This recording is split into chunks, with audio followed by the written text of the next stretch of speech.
இப்போ நம்ம இரட்டை பதிவு அதன் தொடர்ச்சி இரட்டை பதிவு என்று சொல்லும்போது பிள்ளை எந்த ஒரு கொடுக்கறதான நிகழ்வுகளுக்கும் ரெண்டு விளைவுகள் இருக்கும். ஒரு விளைவு அதிகரிப்பா இருந்தா இன்னொன்று குறைவா இருக்கலாம், அல்லது ரெண்டுமே என்னவா இருக்கலாம், அதிகரிப்பா இருக்கலாம், அல்லது ரெண்டுமே என்னவா இருக்கலாம், குறைவா இருக்கலாம். அப்படி நாம இரட்டை விளைவுகளை வரவும் செலவும் சொல்லி கணக்குகள்ல பதிவு செய்தா அதுக்கு தான் நம்ம பேசுறது இரட்டை பதிவு. இரட்டை விளைவெழுதும் போது அங்க எப்படி இரட்டை விளைவுன்னு சொல்லுங்க, அதிகரிப்பு குறைவு, இல்லைன்னா ரெண்டுமே என்ன வரலாம், அதிகரிப்பு, இல்லைன்னா ரெண்டுமே என்ன வரலாம். அந்த இரட்டை பதிவு நாம் எழுதிக்க அங்க நாங்க யூஸ் பண்ற வார்த்தைகள் வரவும் செலவு என்ற வார்த்தை யூஸ் பண்றோம். இப்ப நான் உங்களுக்கு ஒரு வேலை தரப்போம். இந்த இரட்டை விளைவுகள் பெரும்பாலும் பாத்தீங்கன்னு சொன்னா நாங்க மொத்தம் 5 கணக்குகள் படிச்சோம். 5 கணக்குகள்: சொத்து, பொறுப்பு, வருமானம். அதுக்குடைய விளைவுகளை சொல்லுங்க. சொத்துன்ற விதி என்ன சொல்லுங்க? சொத்து அதிகம், அப்படி பொறுப்பு அதிகம், அந்த உரிமையான, அந்த வருமானம், செலவினம். இப்ப இதுகளை வச்சுக்கொண்டு நாம இரட்டை பதிவு உருவாக்கணும். இப்ப என்னுடைய வேலை உங்களுக்கு பாடம் மட்டும் சொல்லிக் கொடுப்பேன், என்ன செய்ய விலங்கி செஞ்சு கொண்டு நீங்க. சரி, நீங்க பாருங்க. இப்ப நான் ஒண்ணு எக்ஸாம்பிள் உருவாக்காரு. இப்ப நீங்க பாருங்க, சொத்து சொத்து அதிகரித்தா, சொத்து அதிகரிப்பு எங்க பதிவும் வரவில்லா. இப்ப அடுத்த பதிவு வரவில்லை. அடுத்த பதிவு என்ன வரணும், செலவு தானே வரணும். அடுத்த பதிவு என்ன வரணும், சரி சரி. இந்த இடத்துல என்ன போடணும் நினைக்கிறேன்? இப்ப செலவுன்ற ஒரு பதிவு வரணும்னா, செலவு என்ற ஒரு பதிவு வரணும்னா இங்க என்னென்ன வரலாம்னு நினைக்கிறீங்க? ஒன்று பொறுப்பு, பொறுப்பு அதிகரிப்பு தான் வரும். அப்பதானே வரவு சமன் செலவு வரும். பொறுப்பு என்னன்னு சொல்லி வரணும், அதிகரிப்பு. இல்லைன்னா உரிமையாண்மை அதிகரிப்புன்னு வரும். உரிமையாண்மை அதிகரிப்புன்னு என்ன வரும், செலவு. இல்லைன்னா செலவினம் குறைவுன்னு வரணும். இல்லைன்னா வருமானம் அதிகரிப்புன்னு வரணும். இல்லைன்னா இன்னொரு சொத்து குறைவு. சொத்து அதிகரிப்பு வரவு, அவ சொல்லுங்க. சொத்து குறைவு எங்க வரும், சொத்து குறைவு எங்க வரும், இந்த சொத்தொன்னு அதிகரிக்கும் போது வர வைக்கிறோம். அதே இன்னொரு சொத்து என்ன செய்யும் போது குறையும் போது எங்க வைக்கிறோம், செலவை. சரி சரி, இப்படியாப்பட்ட நடவடிக்கை இருக்கான்னு கேட்டா நிச்சயமா இருக்கு. நான் ஒரு உதாரணம் சொல்லி பாருங்க. காசு கொடுத்து தளபாடம் வாங்கும். காசு கொடுத்து 50,000 ரூபாய்க்கு தளபாடம் வாங்கும். இப்ப ரெண்டு விலை யோசிங்க. என்ன கொடுத்துட்டு என்ன வாங்குறோம், காசை கொடுத்துட்டு தளபாடம் வாங்கும். அப்ப வணிகத்துக்கு என்ன வருகிறது, தளபாடம். தளபாடம் ஒரு சொத்து அதிகரிச்சா எதன் சொத்து, தளபாடம். இவன் தளபாடத்தை வாங்க என்ன கொடுக்குறாங்க, காசு கொடுத்து. அவன் காசுன்ற சொத்து குறையுது, அவன் சொத்து குறைஞ்ச எப்படி எழுதலாமா? இது ஒரு இரட்டை விளைவு, இது ஒரு இரட்டை விளைவு. இன்னொரு இரட்டை விளைவு சொல்லுங்க. இன்னொரு விளைவு சொல்லுங்க. நம்ம சொத்தை வச்சு இப்படி எழுதல. இப்படி கிட்டத்தட்ட பாத்தீங்கன்னா ஒரு 20-25 பதிவு நீங்களாவே எழுதிருக்கும். இவ்வளவுதான் வரப்போகுது. இதுக்குள்ளதான் எல்லா விதமான பதிவுகளும் உள்ளது.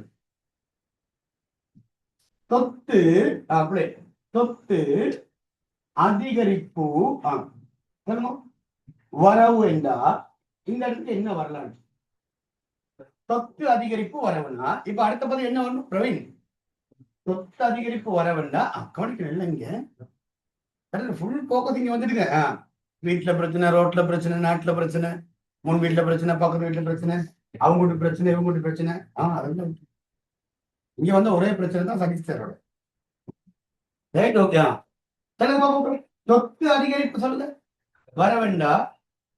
இப்ப அடுத்த பதிவு நான் போட்டுக்கிறேன். என்ன வரணும், செலவு தானே வரணும். சரி, செலவு தான் வரணும்னா அதுக்கான விளைவுகள் என்ன, அதுக்கான விளைவு என்ன வரணும்னு நினைக்கிறீங்க? பொறுப்பு அதிகரிப்புன்னு வரும். பொறுப்பு அதிகரிப்புன்னு வரும். அப்ப இங்க வரல பொறுப்பு அதிகரிப்பு என்ன சொல்லி வரல. எங்க இதுக்கான ஒரு நடவடிக்கை சொல்லுவோமா?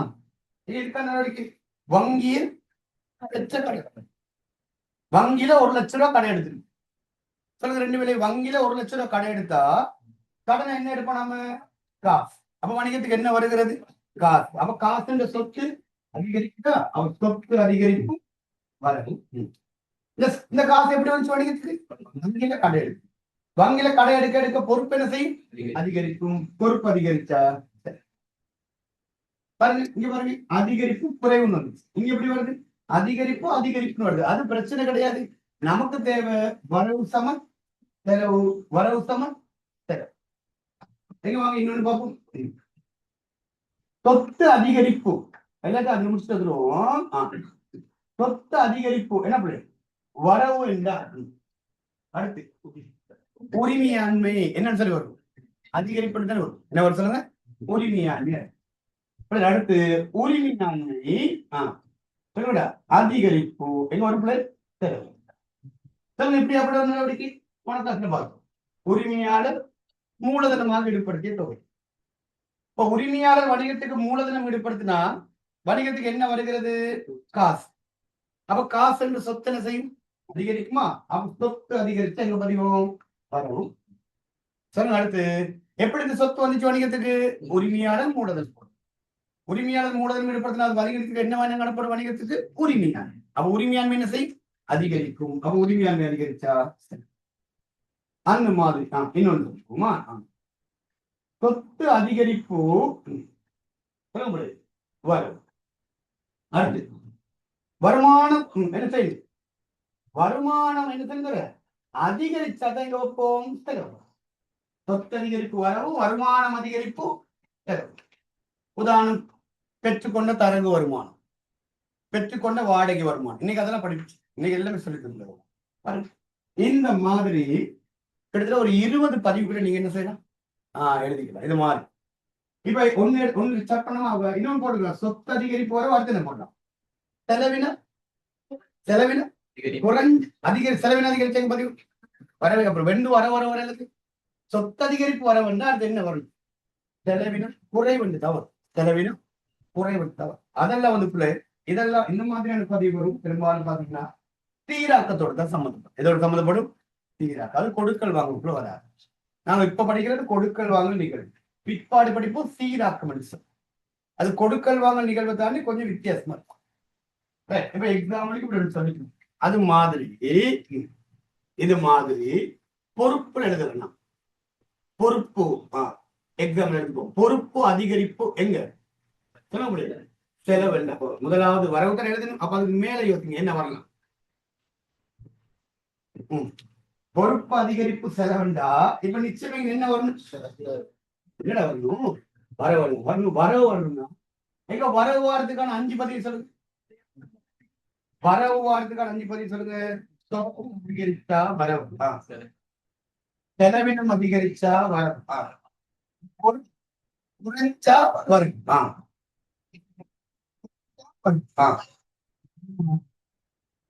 என்னப்பா சரியாது? ஒரு வரவு பதிவு எப்ப நடக்கும் சொல்லுங்க. ஒரு வரவு பதிவு இடம்பெறும் எப்ப? ஒரு வரவு பதிவு இடம்பெறும் எப்ப? எத்தனை சந்தர்ப்பம் இருக்கு? 5. எத்தனை சந்தர்ப்பம் இருக்கு? 5. ஒரு செலவு பதிவு இடம்பெறும் சந்தர்ப்பம் எத்தனை இருக்கு? 5. என்ன சார் புதுசு புதுசா சொல்றீங்க? அப்படியா? ஏற்கனவே படிச்சோம். எங்க படிச்சோம்? கணக்கு விதிகள்ல படிச்சோம். கணக்கு விதிகள் 5 படிச்சோமா? சொத்து கணக்கு விதி என்ன? சொத்து அதிகரிச்சா வரவு, அவ சொத்து குறைஞ்சா சொல்லுங்க. அப்போ வரவு பதிவு வார சந்தர்ப்பம் 5 சொல்லுங்க. சொத்து அதிகரிச்சு அதிகரிச்சு பொறுப்பு வரும். அப்பதான் என்ன பதிவு வரும்? வரும். செலவு பதிவு இடம்பெற சந்தர்ப்பம் சொல்லுங்க. மாறும்.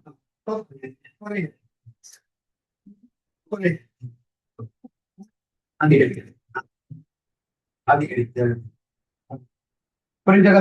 இதெல்லாம் மைண்ட்ல வச்சுக்கிட்டு தான் நம்ம ரெட்டை பதிவு பார்ப்போம்.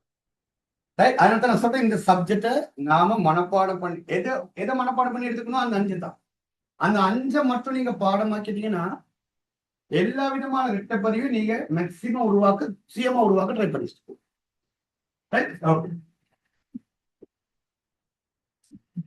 சரி, எங்க கொப்பி எடுங்க, என்னோட வேலைகள் செஞ்சுட்டு வந்துடும். பிக் பண்ணி சொல்லு.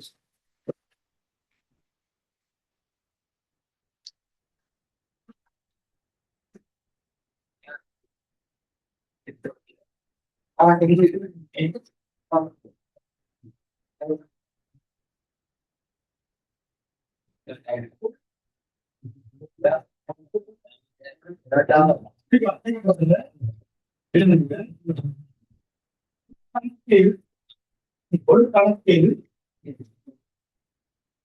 ஒரு கணக்கில் ஒரு கணக்கில் வரவு பதிவு இடம்பெறும். ஒரு கணக்கில் வரவு பதிவு இடம்பெறும். ஒரு கணக்கில் வரவு பதிவு இடம்பெறும் சந்தர்ப்பங்கள். கணக்கில் வரவு பதிவு இடம்பெறும் சந்தர்ப்பம். என்னென்ன சந்தர்ப்பங்கள்ல வரவு பதிவு வரும்? அந்த 5 சந்தர்ப்பத்தை சொல்லிக்கிறேன்.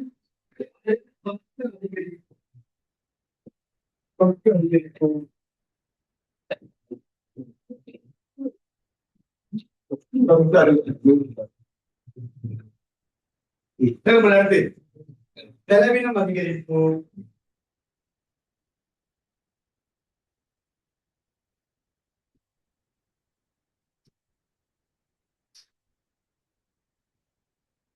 பொறுப்பு என்ன செய்யணும்? பொறுப்பு குறைவு. பொறுப்பு குறைவு,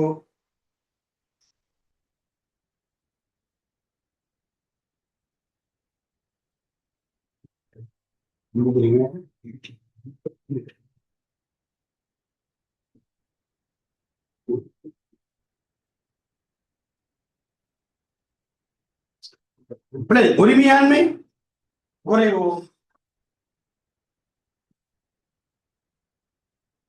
அடுத்து வருமானம் குறைவு.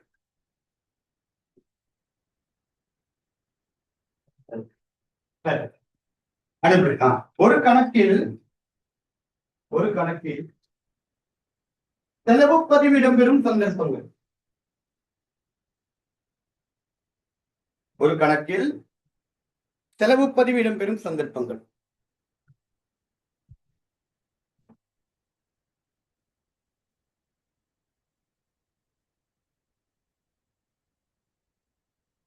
ஒரு கணக்கில் செலவு பதிவு இடம்பெறும் சந்தர்ப்பம். அப்ப எப்பெல்லாம் செலவு பதிவு வரும்? குறைவு. குறைவு.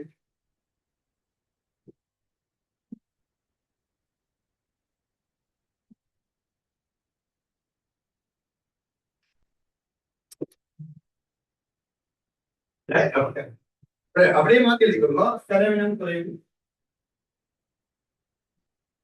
வருமானம் அதிகரிப்பு, உரிமையாண்மை அதிகரிப்பு,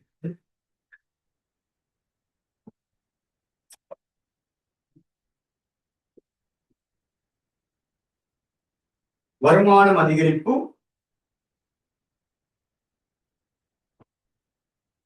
பொறுப்பும் அதிகரிப்பு. பொறுப்பு அதிகரிக்கிறது.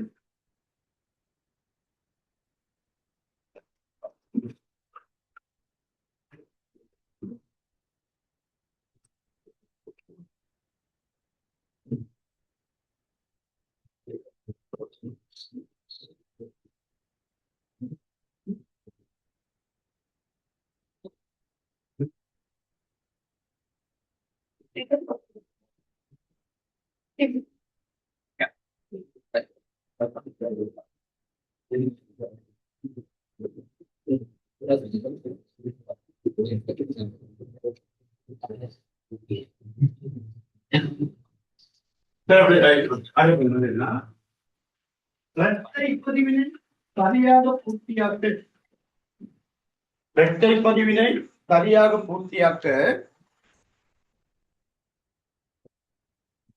இரட்டை பதிவினை சரியாக பூர்த்தியாக்க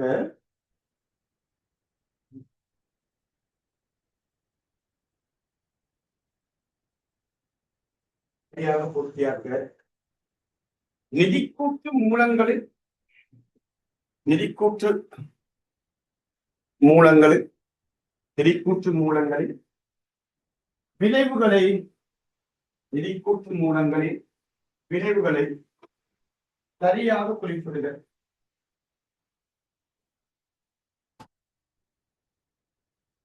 சரியாக குறிப்பிடுக. இரட்டை பதிவினை பூர்த்தியாக்க நிதிக்கூற்றின் மூலங்களின் விளைவுகளை சரியாக குறிப்பிடுக.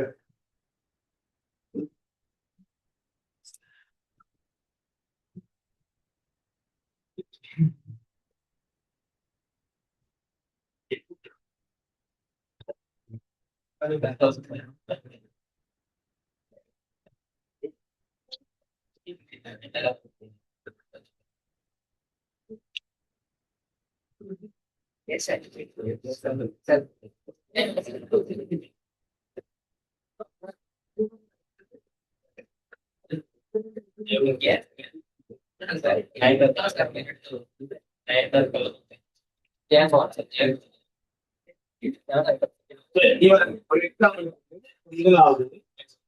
நிதிக்கூற்றின் மூலம் சொத்து நீங்க சொத்து விளைவு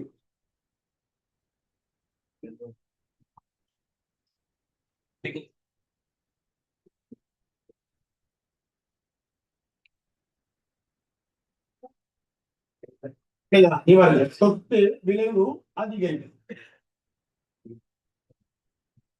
அப்புறம் இங்கிட்டு அதே இன்னொரு காலத்தில் சொத்து இப்ப என்ன வரும்? எட்ட பதிவு பூர்த்தியாக்கணும். சொத்து அதிகரிச்ச எங்க பதிவு வர ஒண்ணு வர ஒன்றதை காட்டு. உங்களுக்கு தேவைன்னா நீங்க காட்டிக்கொள்ளுங்க. அது வரவா செலவான்னு சொல்லி. பட் உங்க ஐடியா வரவும் அப்ப சொத்து என்ன செய்வீங்க? குறைவு. சொத்து குறைஞ்ச பதிவும் இது முதலாவது. இரண்டாவது பொறுப்பு. பொறுப்பு குறைவு. பொறுப்பு குறைவு எங்க வந்து சொல்லுங்க. பொறுப்பு குறைவு எங்க வரும்? பொறுப்பு குறைஞ்ச பொறுப்பு குறைஞ்ச வரவு. நம்ம இங்க சொத்து என்ன வரும்?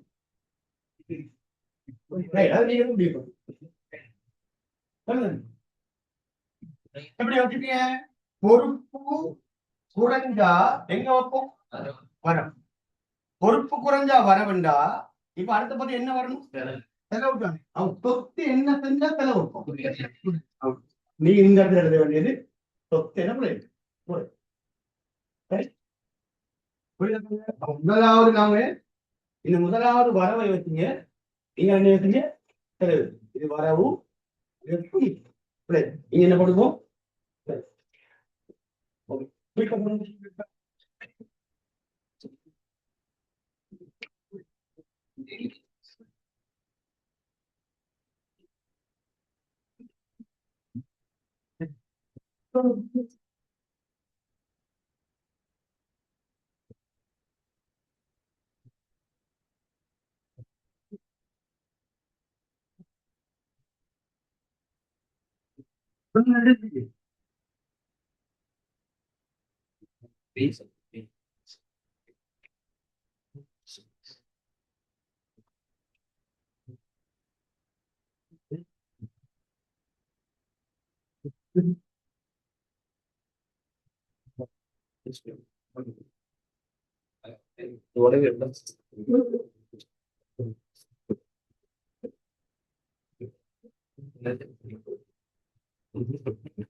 விட பெறகுதுன்னா முதல் காட்டுங்க எப்படி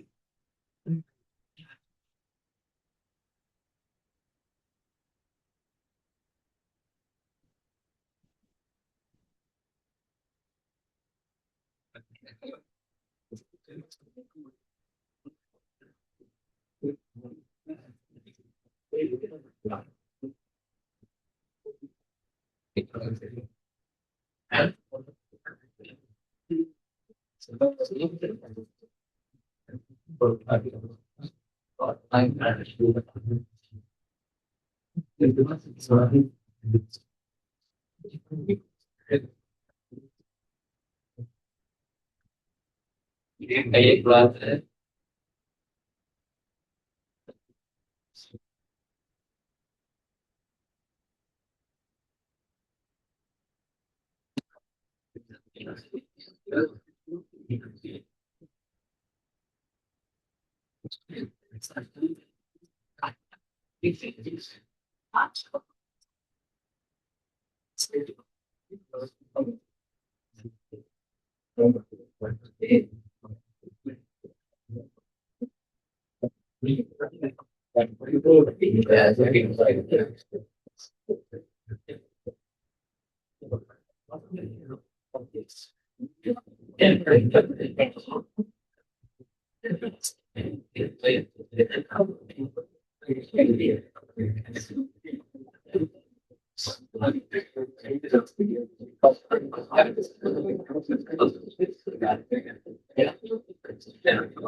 பட்டாளர்கள் வருமானம்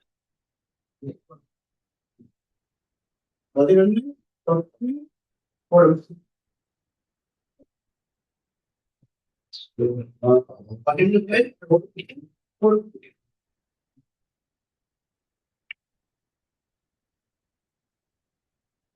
13 உரிமையாண்மை உரிமையாண்மை 14 உரிமையாண்மை வகுப்பு 18 உரிமையாண்மை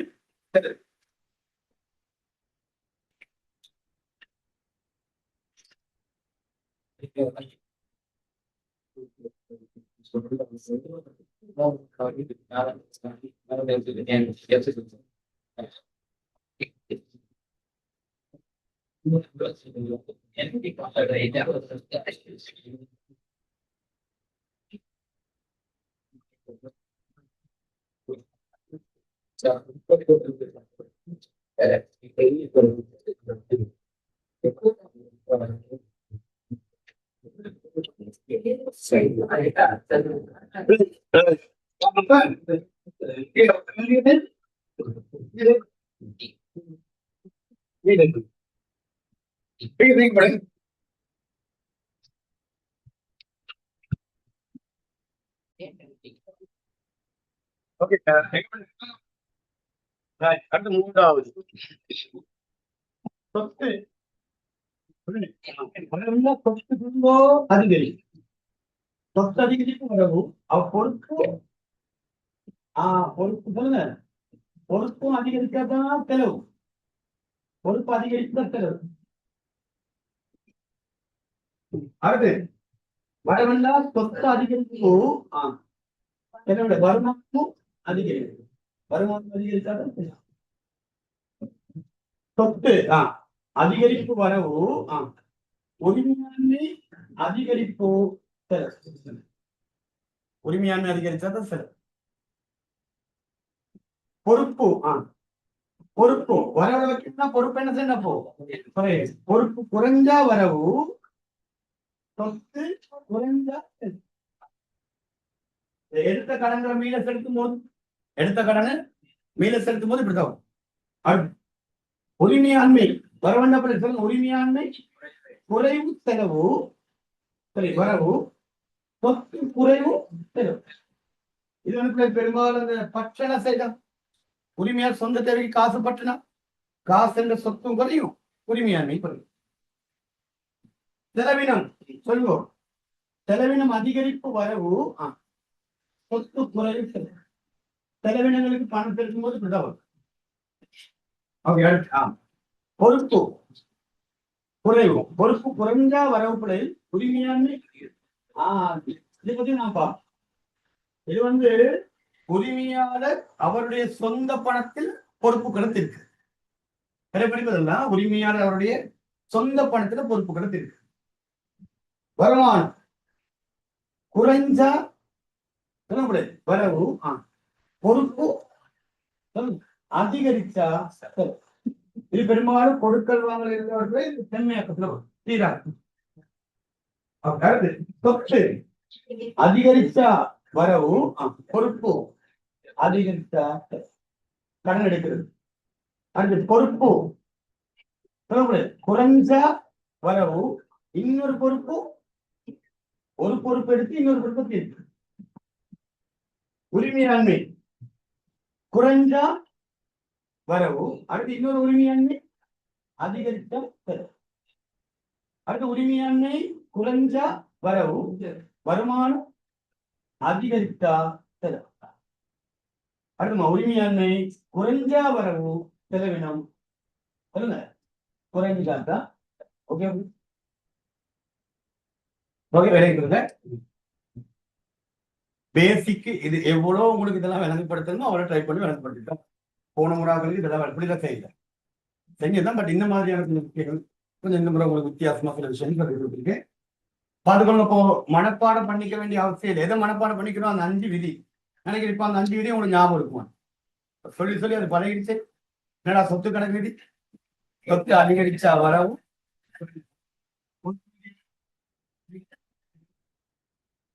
உரிமையாண்மை விதி என்ன,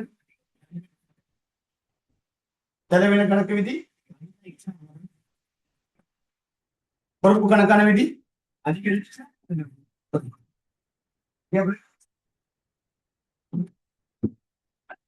புரிச்சுக்கீங்க பாருங்க.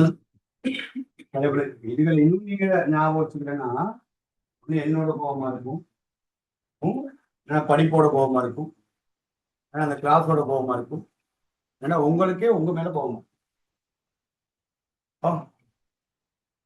இவ்வளவு தூரம் படிச்சு 4 கிளாஸ்க்கு மேல எதான் படிச்சு 5 விதியை தான் படிச்சு இன்னும் நமக்கு அந்த விதியெல்லாம் ஞாபகம் வச்சுக்கலன்னா சரி. பேசிக்கு நம்ம நியாயமான டைம் ஒதுக்கி நியாயமான நேரம் ஒதுக்கி இதெல்லாம் படிச்சு சரி. அப்ப நாம ரெட்டை பதிவு உருவாக்க ஆரம்பிப்போம். வாங்க போ ரெட்டி விட்டு போவாங்க இருக்கா. சரி.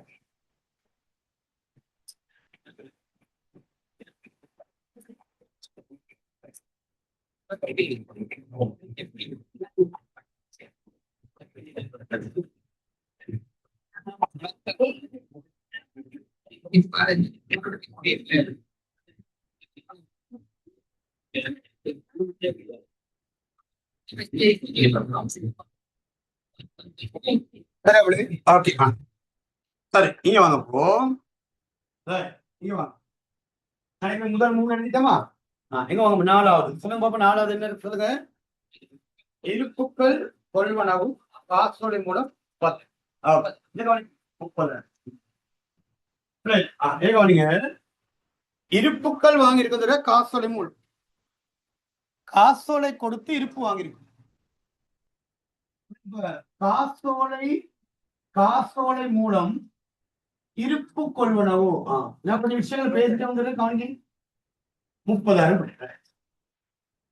முதல் விலை கொடுங்க. இந்த இருப்பு கொள்வனவுன்னு என்ன இருக்கு? இருப்பெண்ட சொல்லுங்க. இருப்பெண்ட பொருட்கள். ஒரு வணிகம் விற்பனை செய்வதற்காக வைத்திருக்க பொருட்களுக்கு தான் நாங்க என்ன பேர் சொல்லுவோம்? இருக்கு. ஒரு ஆடை வணிகத்தில் எது இருப்பு சொல்லுங்க? ஆடை. ஒரு பாதினி வணிகத்தில் எது இருப்போம்? பாதினி. ஒரு புத்தகங்கள் எது இருப்போம்? புத்தகங்கள், பேனா, பென்சில், அதுகள் தான் இருப்பு. அப்ப அந்த இருப்புக்களை வாங்குறதுக்கு நாங்க யூஸ் பண்ற வார்த்தை என்னது? கொள்வனம். என்ன வார்த்தை? கொள்வனம். அப்ப இருப்பு கொள்வனம். சரி சார். அதுக்கு முன்னாடி என்ன வார்த்தை இருக்கு? காசோலை மூலம். காசோலை மூலம்னா காசோலை சிம்பிள் கதை தான். காசு மூலம் வாங்குறது தான் எப்படி சொல்றது? காசோலை மூலம். அப்ப உயர்தர பாடத்திட்டத்தை பொறுத்த மட்டும் காசோலை பார்த்திருக்கீங்களா? செக் புக் பார்த்திருக்கீங்களா? பெரும்பாலும் இந்த காசு கொடுக்கறதுக்கு மேல என்ன கொடுப்பாங்க? காசோலை எழுதி கொடுப்பாங்க. ரெண்டுக்கு வித்தியாசம் என்ன? காசு கொடுத்தா உடனே வணிகத்திலிருந்து உடனே காசு வெளியில போகும். காசோலை எழுதி கொடுத்தா அந்த காசோலையை வாங்கிட்டு போனவர் அது கொஞ்சம் பேங்க்ல மாத்துவார் தானே. அப்ப பேங்கோட காசு. உயர்தர பாடத்திட்டத்துல நல்லா கவனிக்கணும். காசு என்ன? காசு, கேஷ். இந்த கேஷ் என்று சொல்றது ரெண்டு அர்த்தத்தை குறிக்கும். காசு என்று சொல்லும் போது அதுக்குள்ள ரெண்டு கூறுகள் வந்துட்டு நினைக்கொடுங்க. ஒன்று இது நம்மளுடைய வணிகம். நம்மளுடைய வணிகத்துல என்னது? இது பேர் என்னது? காசு பெட்டி. என்னது? காசு பெட்டி பாத்தீங்களா? திருவள்ளுவர் காசு பெட்டி வச்சிருப்பாங்க. இந்த காசு பெட்டியில என்ன இருக்கும்? காசு இருக்குமா? அதுவும் என்னது? காசு தான். அது நாங்க எடுக்கிறோம் BOC. BOC பேங்க் யாருக்கு சொல்ல மாட்டோம்? நமக்கு சொல்ல மாட்டோம். பேங்க் நமக்கு சொல்ல மாட்டாடா. ஆனா அந்த BOC பேங்க்ல இந்த வணிகத்தின் பேர்ல ஒரு அக்கௌண்ட் இருக்கும். அந்த அக்கௌண்ட் நான் சொல்ற பேர் நடைமுறை கணக்கு. என்ன சொல்லுவாங்க? நடைமுறை கணக்கு. கரண்ட் அக்கௌண்ட் சொல்லுவோம். ஒரு பேங்க்ல 3 விதமான வைப்பு ஆரம்பிக்கலாம் தானே. அப்படி பேசக்கூடாது. அப்படி பேசி என்ன கிடைக்கு சொல்லி பார்ப்போம். முக்கியமான விஷயத்தை விளங்கப்படுத்திட்டு இருக்கேன்.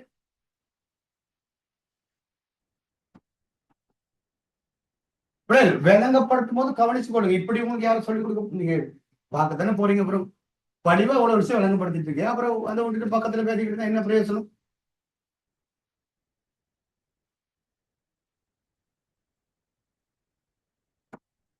என்னை கோவப்படுத்துறீங்க தானே. எனக்கு படிப்பிக்க கஷ்டம். சரியான கஷ்டம். எனக்கு கோவப்படு. நான் ஒரு ஃப்ரீயா படிப்பிக்க விரும்புறேன். உங்களோட எப்படி நான் படிப்பிச்சேன்? அதுவும் தெரியல உங்களுக்கு. நான் உங்களுக்கு எப்படி படிப்பிக்கணும்? உங்களோட சிரிச்சு பேச சந்தோஷமா படிப்பிக்கணுமா? சொல்றதை கேட்டு சத்தப்படாம இருக்கு. நான் பேசும்போது நீங்க என்ன செய்யக்கூடாது? பேசக்கூடாது. கன்வகேஷன் சரியா இருக்கணும். ஒருத்தர் பேசினா இன்னொருத்தர் கேட்கணும். சண்டை பிடிக்கும் போது கத்திட்டு இருக்கிறவங்க 2 பேர். இந்த பார்லிமெண்ட்ல பாக்குறீங்களா? நீங்க பாப்பீங்க. இந்தியாவோட எலெக்ஷன் போய்கிட்டு இருக்கு தானே. நம்ம விஜய் ஜெயிச்சுட்டாரு தானே. அவ இடத்துல பார்ப்பேன். இங்கிட்ட சொல்லுவாரு இந்த சபாநாயகர் அமைச்சர் அமைதி அவன் பாடு கத்திட்டு கிடப்பான். இங்கிட்ட ஒருத்தர் கத்திட்டு கிடப்பாரு. அமைச்சர் பார்த்து யாரு நான் சொல்றது கேட்கவே மாட்டேங்கிறான்னு. ஸ்ரீலங்கா அதோட மோசமா இருக்கும். இங்கிட்ட ஒருத்தர் கத்துவாரு, அங்கிட்ட ஒருத்தர் கத்துவாரு, இங்கிட்ட ஒருத்தர் கொச்சு காத்து அடிப்பாரு. மேசைக்கு அடிப்பாரு. முக்கியமான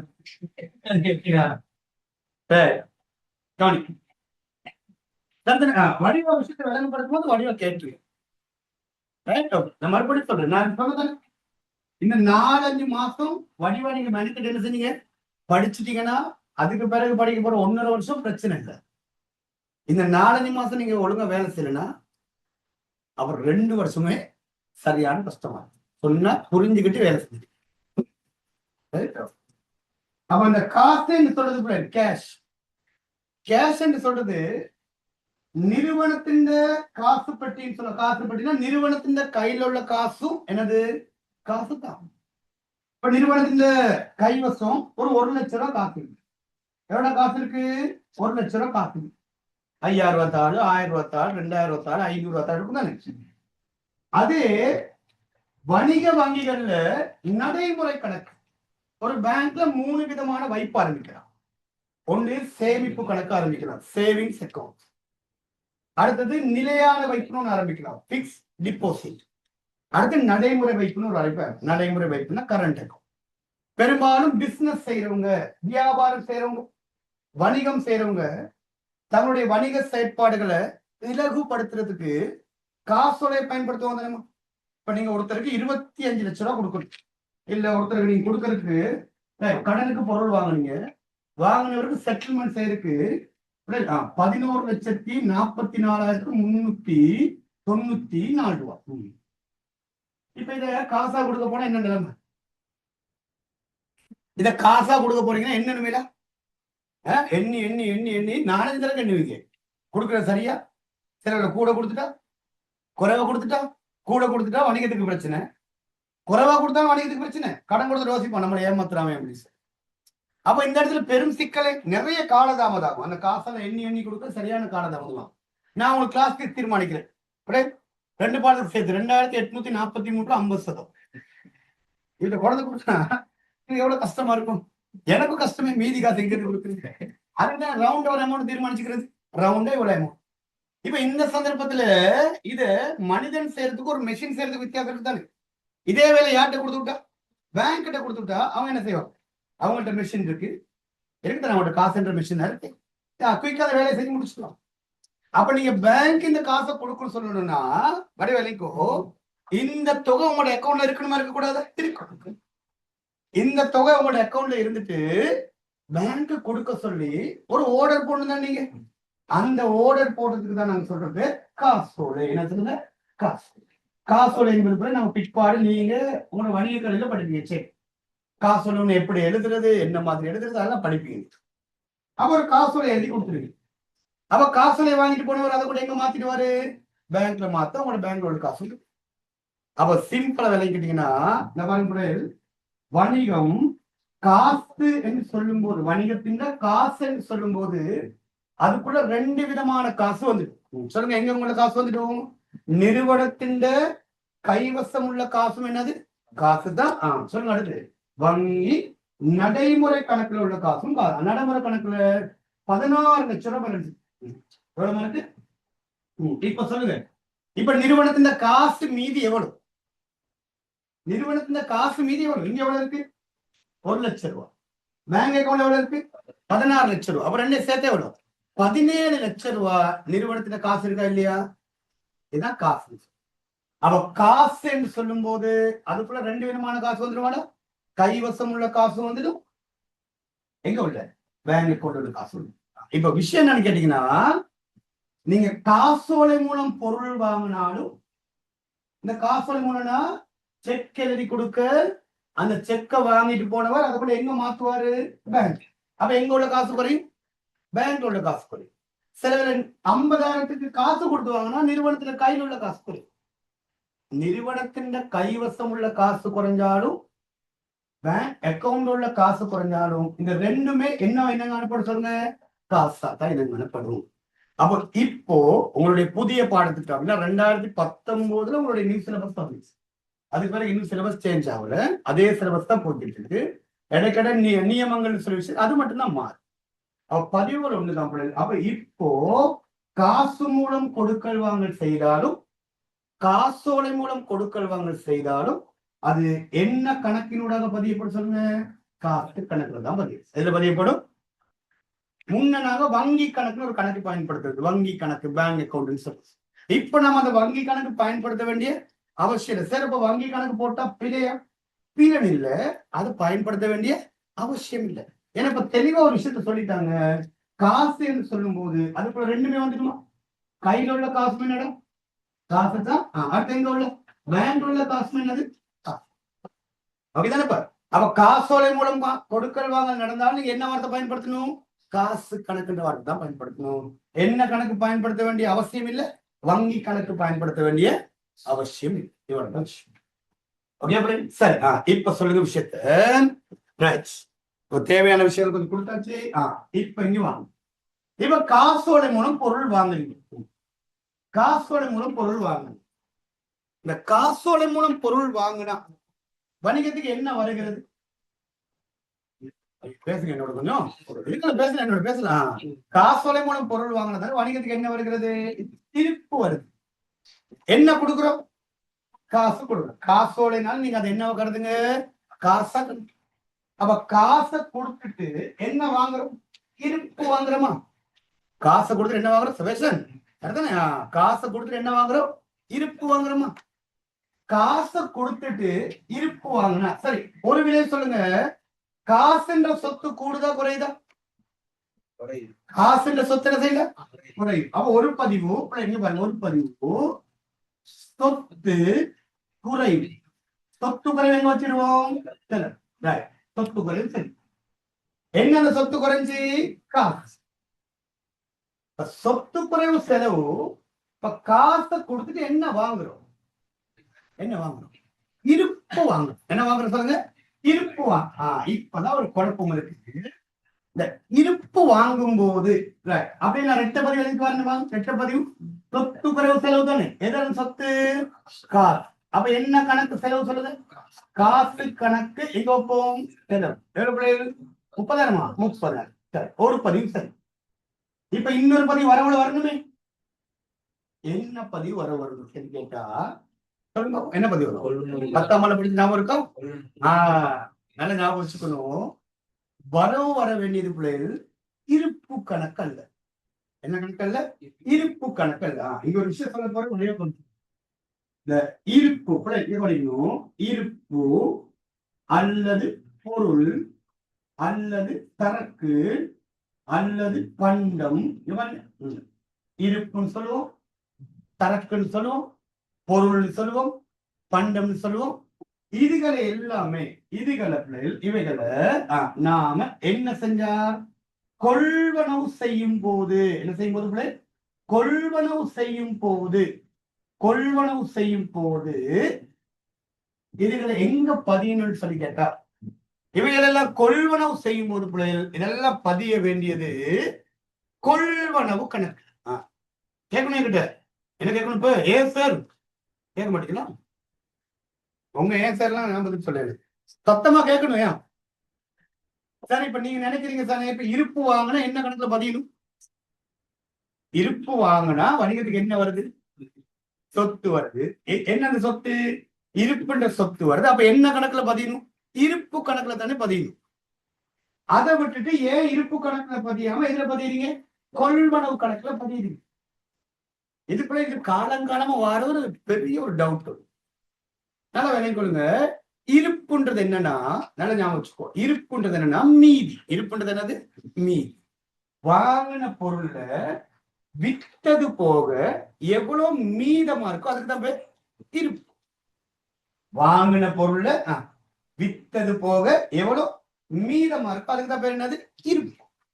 அப்ப பெரும்பாலும் இந்த இருப்புக்கள் வாங்குவது என்ன நோக்கத்துக்காக? விற்கிற நோக்கத்துக்காக தானே. மீள் விற்கிற நோக்கத்துக்காக தானே. அப்படி விற்பனை செய்யற நோக்கத்துக்காக வணிகத்துக்குள்ள பொருட்கள் வந்தா, விற்பனை செய்யற நோக்கத்துல வணிகத்துக்குள்ள பொருட்கள் வந்தா அதை நாம பதிய வேண்டியது எந்த கணக்குல? கொள்வனவு கணக்குல. எந்த கணக்குல பதியணும்? கொள்வனவு கணக்கு. அப்ப பொருட்கள் வணிகத்துக்குள்ள வருதுன்னு சொன்னதோட அது ஒரு தியரி தான். விற்பனை செய்யும் நோக்கில் வணிகத்துக்குள்ள என்ன வந்தா? பொருட்கள் வந்தா அதை நாம பதிய வேண்டியது என்ன கணக்குல சொல்லுங்க? கொள்வனவு கணக்குல. இன்வென்சி அக்கௌண்ட். இருப்பு கணக்குல அல்ல. ஏன்னு கேட்டா இருப்பு கணக்குன்றது என்ன சொல்லுங்க? இருப்புன்றது என்ன சொல்லுங்க? வாங்கினதுல வித்தது போக மீதம். வாங்கும் போது எல்லாமே மீதமாவோட இருக்கும். இன்னும் விற்கவே என்ன செய்யல, ஆரம்பிக்கலையே. அப்ப விற்க வரைக்கும் அது என்ன கணக்குல பதியப்படும்? கொள்வனவு கணக்குல தான் பதியப்படும். எதுல பதியப்படும்? கொள்வனவு கணக்கு. ரைட். அப்ப சொல்லுங்க, அப்ப ஒரு வணிகத்துக்கு என்ன வந்தா? இருப்பு அல்லது பொருள் அல்லது சரக்கு அல்லது பண்டம். அதுல என்ன செஞ்ச? கொள்வனவு செய்தா எந்த கணக்குல பதியணும்? கொள்வனவு கணக்கு தானே வரும். எந்த கணக்குல பதியும் சொல்லுங்க? கொள்வனவு கணக்கு வரும். இப்ப வரவு பதிவு எழுதிக்கிற பாருங்க. அப்ப காசு கணக்கு செலவுல என்ன கணக்கு வரும்? என்ன கணக்கு வரவு? கொள்வனவு கணக்கு சொல்லுங்க வரும். எவ்வளவு கொள்வனவு கணக்கு வரும்? 30,000. எங்க இருக்கு ரெட்ட பதிவு சொல்லுங்க. காசோலை மூலம் என்ன வாங்கணும்? இருப்பு வாங்கினால் சொல்லுங்க. ரெண்டு பதிவு என்ன? கொள்வனவு கணக்கு வரவும் காசு. சொல்லுங்க ரெண்டு பதிவு. கொள்வனவு கணக்கு வரவும் இப்ப சொல்லுங்க. அவன் வெட்டை விளைவு காசு கணக்கு செலவுனா அவன் சொத்து என்ன செய்யுது? குறையுது. சொத்து குறைஞ்ச நேரத்துல காசு கணக்கு செலவு வச்சோம். அப்ப இங்க என்ன வரும்? இங்க என்ன யோசிச்சு சொல்லுங்க. இங்க என்ன வரும்? இப்ப இந்த இடத்துல என்ன தர வரணும்? சொத்து அதிகரிப்பு வரும். சொத்து அதிகரிப்புன்னு போட்டா சரியா? சொத்து அதிகரிப்புன்னு போட்டா கொள்வனம்ன்றது என்ன கணக்கு? கொள்வனம் என்ன கணக்கு? செலவின கணக்கு. கொள்வனம் சொத்து கணக்கா? கொள்வனம் சொத்து கணக்கா? நாங்க செலவினம் படிச்சோமா? செலவின கணக்கு உதாரணம் எழுதினோமா? அங்க ஒரு கவுடுங்க அவ்வளோ மெதுவா எடுத்து பாக்குறாரு. அங்க போயிட்டு பாருங்க. செலவினத்துக்கு உதாரணம் எழுதிருக்குமா? செலவினத்துக்கு எழுதின உதாரணத்துல முதலாவது என்ன எழுதுங்க? அப்ப கொள்வனவு என்ன வகை கணக்கு? செலவின கணக்கு. அப்ப இங்க சொல்லுங்க. அப்ப இந்த இடத்துல என்ன எழுதுன்னு தெரியுது? என்ன எழுது? செலவினம் அதிகரிப்படுதல். என்ன எழுதுன்னு சொல்லுங்க? செலவினம் அதிகரிப்பு. அப்ப நீங்க விஷயம் செலவினம் அதிகரிப்பு. செலவினம் இந்த ஒண்ணு மட்டும்தான் கவனிக்கணும். நாங்க எழுத போற இரட்டை விளைவுகள்ல இந்த ஒண்ணு மட்டும்தான் தெளிவா படிச்சோம். மற்ற எல்லாமே நார்மலா நீங்க விளங்கி கொள்ளுங்க. ஏன்னா இந்த இடத்துல உங்களுக்கே ஒரு குழப்பம் வரும். சரி, இருப்பு தானே வாங்குறோம். அப்ப இருப்பு வாங்கின வணிகத்துக்கு என்ன வருகிறது? இருப்பு என்பது வணிகத்துக்கு ஒரு என்னோட சொத்து தானே. அப்ப சொத்து தானே போடுது. அப்படின்னு என்ன போடணும்? சொத்து அதிகரிப்பு தானே போடணும். மறுபடி சொல்றேன். வணிகத்துக்கு இருப்பு வாங்கினா அந்த வாங்கின இருப்பு முதல்ல எந்த கணக்குல பதியப்படும்? கொள்வனவு கணக்கு. அது விற்பனை செய்யற வரைக்கும் எந்த கணக்குல இருக்கும்? கொள்வனவு கணக்குல தான். அப்ப கொள்வனவு கணக்குல பதிகிறோம். அப்ப கொள்வனவு கணக்கு வணிகத்துக்கு ஒரு என்ன கணக்கு? கொள்வனவு கணக்கு வணிகத்துக்கு ஒரு என்ன கணக்கு? செலவினம். என்ன போடணும்? பின்னர் சொத்துன்னு போட்டுட்டு இங்க கொள்வனவு போட்டா அது முரண் இல்லையா? முரண் இல்லையாடா? முரண்பாடு தானே. சொத்துன்னு போட்டுருங்க. நீங்க போதா கொள்வனவு போட்டுருங்க. அப்போ கொள்வனவு சொத்து கணக்கா? இல்லை. கொள்வனவு என்ன கணக்கு? செலவின கணக்கு. நல்லா ஞாபகம் வச்சுக்கொள்ளுங்க. நீங்க பெரும்பாலும் சில வேலை ஸ்கூல்கள் எல்லாம் படிக்க சில வேலை இந்த இடத்துல சொத்து அதிகரிப்பு வரவுன்னு போட வாய்ப்பு இருக்கு. அப்ப நீங்க முரண்பட்டுக்க கூடாது.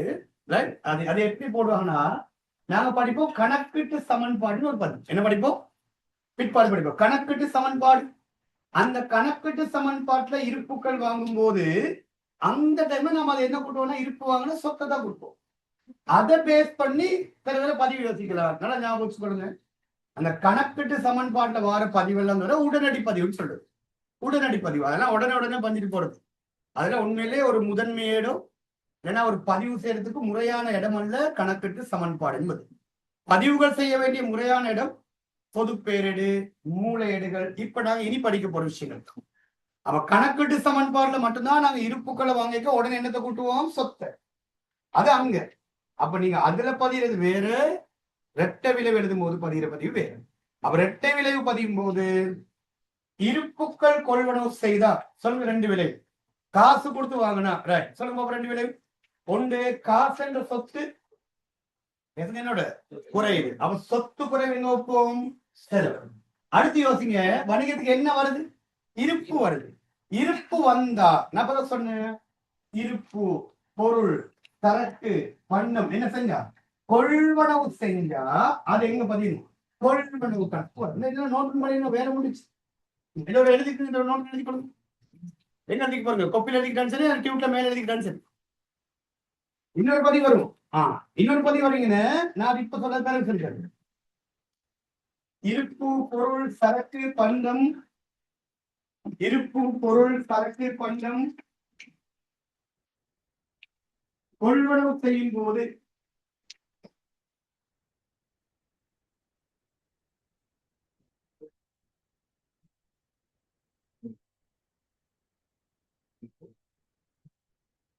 இருப்பு பொருள் சரக்கு பண்டம் அதுகளை கொள்வனவு செய்யும் போது என்ன கணக்கு நம்ம வர வைக்கணும் சொல்லுங்க.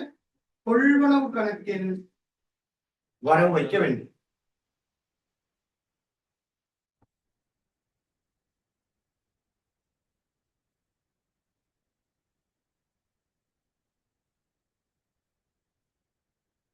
சரியா?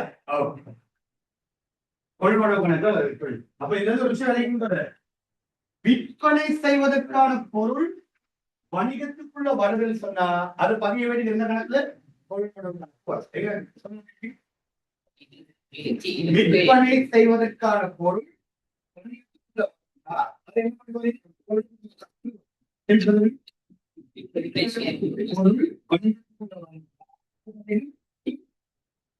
இருப்பு கணக்குல இல்லை. இருப்புன்றது என்னது? வாங்கினதுல விற்றது போக மீதி. வாங்கின உடனே மீதியா இருக்குமாடா? இன்னும் பொருள் என்ன செய்யல, விற்கவே. விற்பனை செய்வதற்கான பொருள் வணிகத்துக்குள்ள வந்துச்சுன்னா அது நாம பதிக்க வேண்டியது இந்த கணக்குல கொள்வனவு கணக்கு. சரிங்களா? இப்ப உங்களுக்கு எழுதிக்கலாம்னு நினைக்கிறா. எங்க பாருங்க, இருப்புக்கள் கொள்வனவு காசோலை மனம் 30,000. சரி, அப்போ இருப்புக்கள் வாங்கணும் தேவைப்படுங்க. வணிகத்துக்கு என்ன இருப்பு? இருப்பதான் இருப்பு பார்த்தீங்கன்னா கொள்வனவு பதிவு. கொள்வனவு கொள்வனவு செலவினம் அதிகரிக்கும் வரவு. செலவினம் அதிகரிக்கும் வரவு. செலவினம் அதிகரிக்கும் வரவு.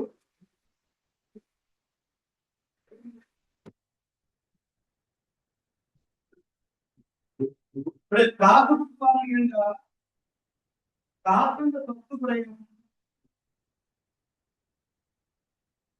காப்பு கொடுப்பாங்க என்றால் காப்புன்ற சொத்து குறையும். சொத்து குறையும். சொத்து குறைவு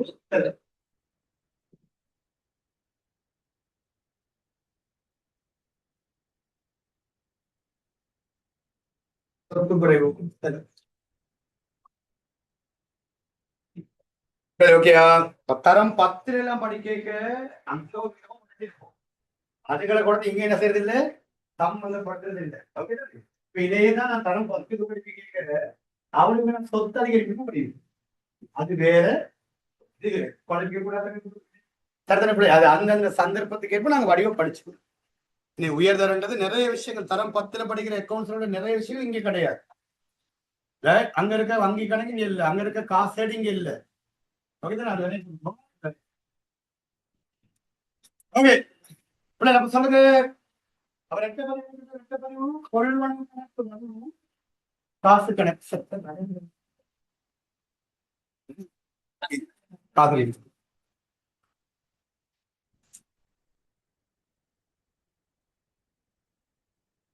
சரி, வடிவங்கள் இருந்து அந்த மத்த நோட் போட்டீங்களா? ஒரு நிறுவனத்தின் காசுன்னு சொல்றது எது? ஒரு நிறுவனத்தின் காசுன்றது எதுமா? நிறுவனத்தின் கைவசம் உள்ளது என்னது? காசு தான். அப்புறங்க வங்கி நடைமுறை கணக்குள்ள பணம் என்னது? காசு. அதனடுத்தான் காசோலை மூலம் கொடுப்பனவு நடந்தாலும் அது என்ன வேணும் கொடுக்கும்? காசு கணக்குடைய பற்றி அவையில காணப்படும்.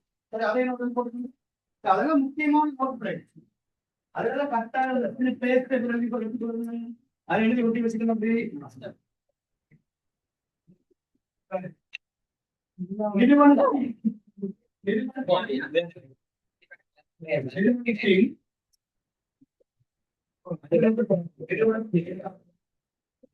கைவசம் உள்ள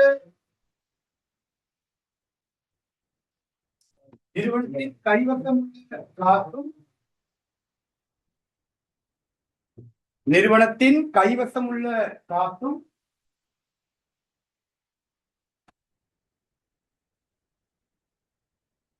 வங்கி வங்கி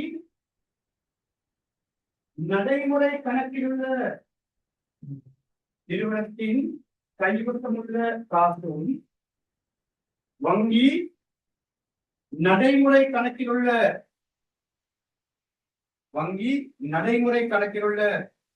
காசும்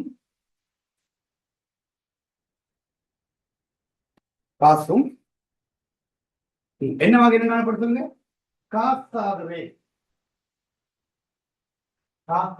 கேஷ் காசாகவே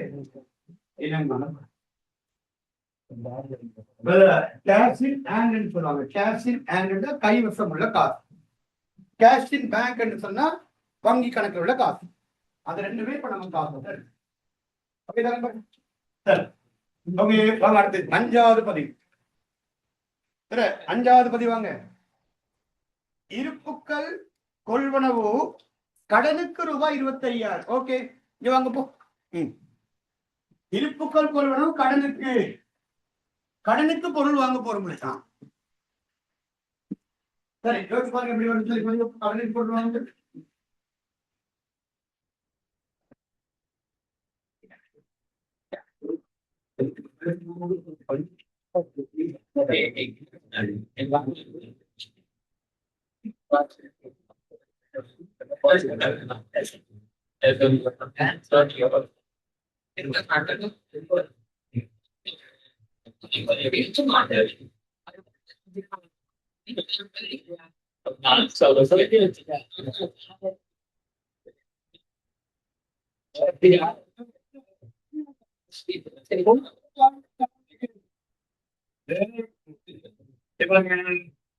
காசுக்கு பொருள் வாங்குறது கடனுக்கு பொருள் வாங்குறது என்ன வித்தியாசம்? புரியுது? ரெண்டு வித்தியாசம்.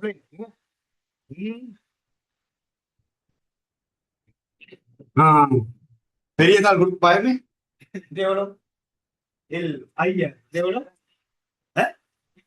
நீங்க நினைச்சு ஐயா சொல்லி சரி, இந்த 2 சேர் போட்டு தந்துடுறேன். சரி, போட்டுங்க. சரி, ஐயா இன்னொரு 50 பாருங்க. பாருங்க இப்ப நான் என்ன பாருங்க. இவர் தான் என்னுடைய பொருள் வளமுறை. ஆகாஷ் தான் என்னுடைய யாரு பொருள் வளமுறை. நான் தான் வணிகம். அப்ப நான் அவர்கிட்ட என்ன கொடுக்குறேன்? காசு கொடுத்தாரு பொருள் வாங்கி. இதுக்கு பேர் தான் என்ன கொள்வனவு? காசு கொள்வனவு. புரிஞ்சுக்கணும். என்ன கொள்வனவு? காசை கொடுத்துட்டு பொருள் வாங்கி. இது கடன் கொள்வனவுல இப்ப என்ன செய்ய போறது இல்ல, காசு கொடுக்க போறது இல்ல. ஆனா என்ன வாங்கிடுவோம்? பொருள் வாங்கிட்டு நான் அவரோட உடன்படுவேன். என்ன உடன்படுறேன்? பிற்பாடு என்ன தரம்? பணம். இப்ப தரல, இப்ப தரம் வேற. அப்ப அந்த டைம் ஒன்று கொடுப்பாரு தானே. யார் அந்த டைம் கொடுப்பாரு? நானும் அவர் சொல்லுவாரு 1 கிழமையில தாங்க, 2 கிழமையில தாங்க, இல்லைன்னா 1 மாசத்துக்குள்ள தாங்க. நானும் அதுக்கு எக்ரி ஆகும் தானே. இவருக்கு அந்த கடன் கொள்ளுன வித்தியாசம். இப்ப இந்த இடத்துல ஆகாஷ் எனக்கு யார உருவாகும்? பொறுப்பு. அவர் யாரு? கடன் கொடுத்தோர். அவர் பேர் என்ன வைப்போம்? அப்ப என்னுடைய புத்தகத்துல ஆகாஷ் யாரா என்ன காணப்படுவார்? கடன் கொடுத்தோரா என்ன காணப்படுவார்? யாரா என்ன காணப்படுவார்? கடன் கொடுத்தோரா என்ன காணப்படுவார்? விலை எங்க அப்ப 2 விலையை சொல்லுங்க பார்ப்போம். இப்ப வணிகத்துக்கு என்ன வருது? பொறுப்பு தானே வருது. பொருள் வந்து என்ன செய்யணும்? இருப்பு கணக்கா கொள்வனவு கணக்கா? இப்பதான் விளங்கப்படுத்தி வணிகத்துக்கு இருப்பு வந்தா இருப்பு கணக்குல பதிக்கணுமா கொள்வனவு கணக்குல பதிக்கணுமா? கொள்வனவு கணக்கு. அப்ப என்ன அதிகரிக்கும்? செலவு. என்ன அதிகரிக்கும்? செலவு. போடுங்க போ. செலவினம் அதிகரிப்பு வரும். செலவினம் அதிகரிப்பு வரும். விலை சொல்லுங்க. இருப்புக்களை வணிகத்துக்கு வாங்கிக்க அது நாம இருப்பு கணக்குல பதிகிறது இல்ல. அது எந்த கணக்குல பதியணும்? கொள்வனவு கணக்கு. அப்ப கொள்வனவு என்பது வணிகத்துக்கு ஒரு என்ன கணக்கு? செலவின கணக்கு தானே. அவன் செலவினம் அதிகரிப்பு தான் வரும். சரி, அடுத்த விலை சொல்லுங்க. செலவினம் அதிகரிப்பு வரவோ இப்ப நான் காசு கொடுத்தனா இல்ல. நான் என்னதுக்கு வாங்கிருக்க பொருள்? கடனுக்கு. அப்ப ஆகாஷ் எனக்கு யாரா மாறுவாரு? கடன் கொடுத்தோர் வணிகத்துக்கு என்ன வேணும் காணப்படும்? பொறுப்பு. அப்ப அடுத்த விளைவு பொறுப்பு. சொல்லுங்க, செலவு வரணும்னா பொறுப்பு என்ன தெரியுங்களே? அப்ப அடுத்து பொறுப்பு அதிகரிப்பு. செலவினம் அதிகரிப்பு வரவு, பொறுப்பு அதிகரிப்பு. சரி, ரெட்டப்பதிவு வெயிட் பண்ண நான் சொல்லித்தரேன். ரெட்டப்பதிவு எழுதும்போது படிக்கணும். செலவினம் அதிகரிப்பு வரவா? அப்ப என்ன கணக்கு வரவு சொல்லணுமா? கொள்வனவு கணக்கு வரவு. கவனிங்க, கொள்வனவு கணக்கு வரவு 25,000. கொள்வனவு கணக்கு வரவு 25,000. அடுத்த பதிவு பொறுப்பு அதிகரிப்பு தானே செலவு. பொறுப்பு அதிகரிப்பு தானே செலவு. எது அந்த பொறுப்பு? கடன் கொடுத்தோர். எது பொறுப்பு? கடன் கொடுத்தோர். அப்ப நீங்க அங்க எழுத வேண்டும், கடன் கொடுத்தோர். ஒரு விஷயம், கடன் பட்டோர், கடன் கொடுத்தோர், கடன் பட்டோர், கடன் கொடுத்தோர் வார்த்தைகள் எழுதிக்க ஒரு வார்த்தை சேர்த்துக் கொள்ளுங்க. கட்டுப்பாட்டு கணக்கு. என்ன வார்த்தை?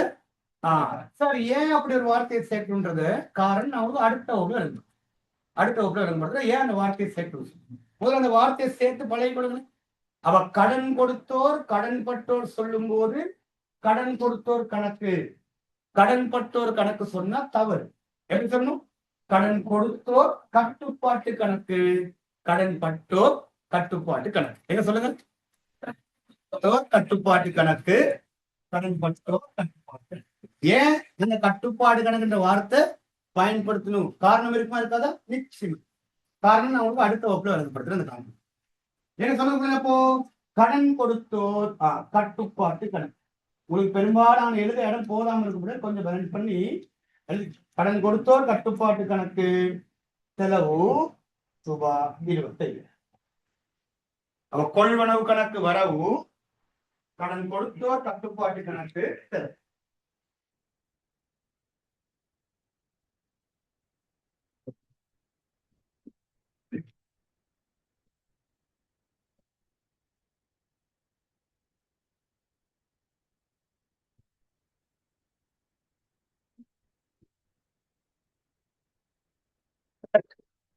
அதுல இருந்து வாங்க அப்படியே. அது கீழே பாருங்க இருக்கா, காசுக்கு பொருள் கொள்வன் இருக்கான்னு. இந்த இதுகளுக்கெல்லாம் நம்பர் போட்டுக்கணும், கொஞ்சம் ஈஸியா சார். முன்னாடி நம்பர் போட்டுவாங்க, 1 2 3 நம்பர் போட்டுருங்க.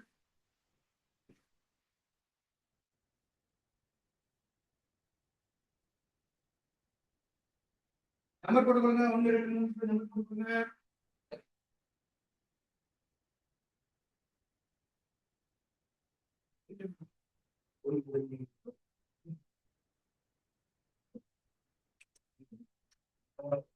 சரி, அப்போ இங்க வந்து 10வது பதிவு, 10வது கொடுக்கணும், 10வது கொடுக்கணும். என்ன சொல்லி 10வது பதிவு? காசுக்கு பொருள் கொள்ளும் 10. காசு கொடுத்து வாங்கணும், காசு கொடுத்து வாங்கணும், ஒரே பதிவு தானே. ரெண்டு பேரும் சொல்லுங்க. செலவினம் அதிகரிப்பு வரவு, சொத்து குறைவு செலவு.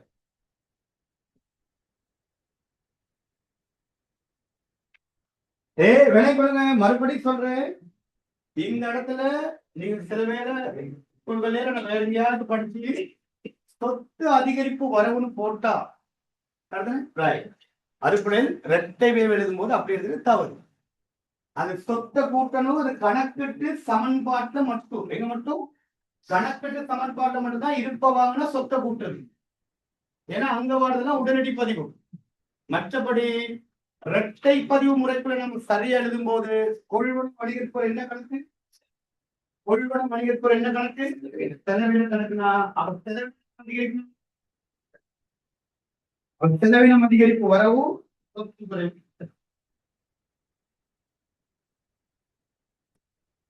எங்க இரட்டை பதிவு எழுதுங்க பாப்போம். இரட்டை பதிவு வைப்போம்.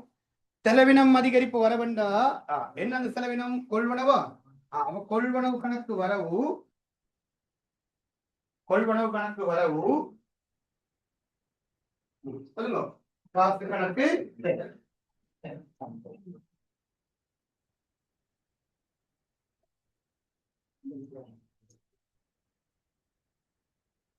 கொள்வனவு கணக்கு வரும் காசு கணக்கு தரும்.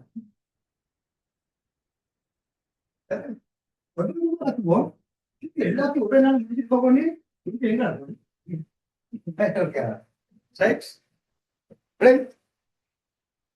இந்நேரம் முடிச்சுட்டு இருக்கலாம். இல்ல எத்தனை பதிவு இருக்கணும்? 19 முடிச்சுட்டு இப்படி போயிட்டு வாங்க.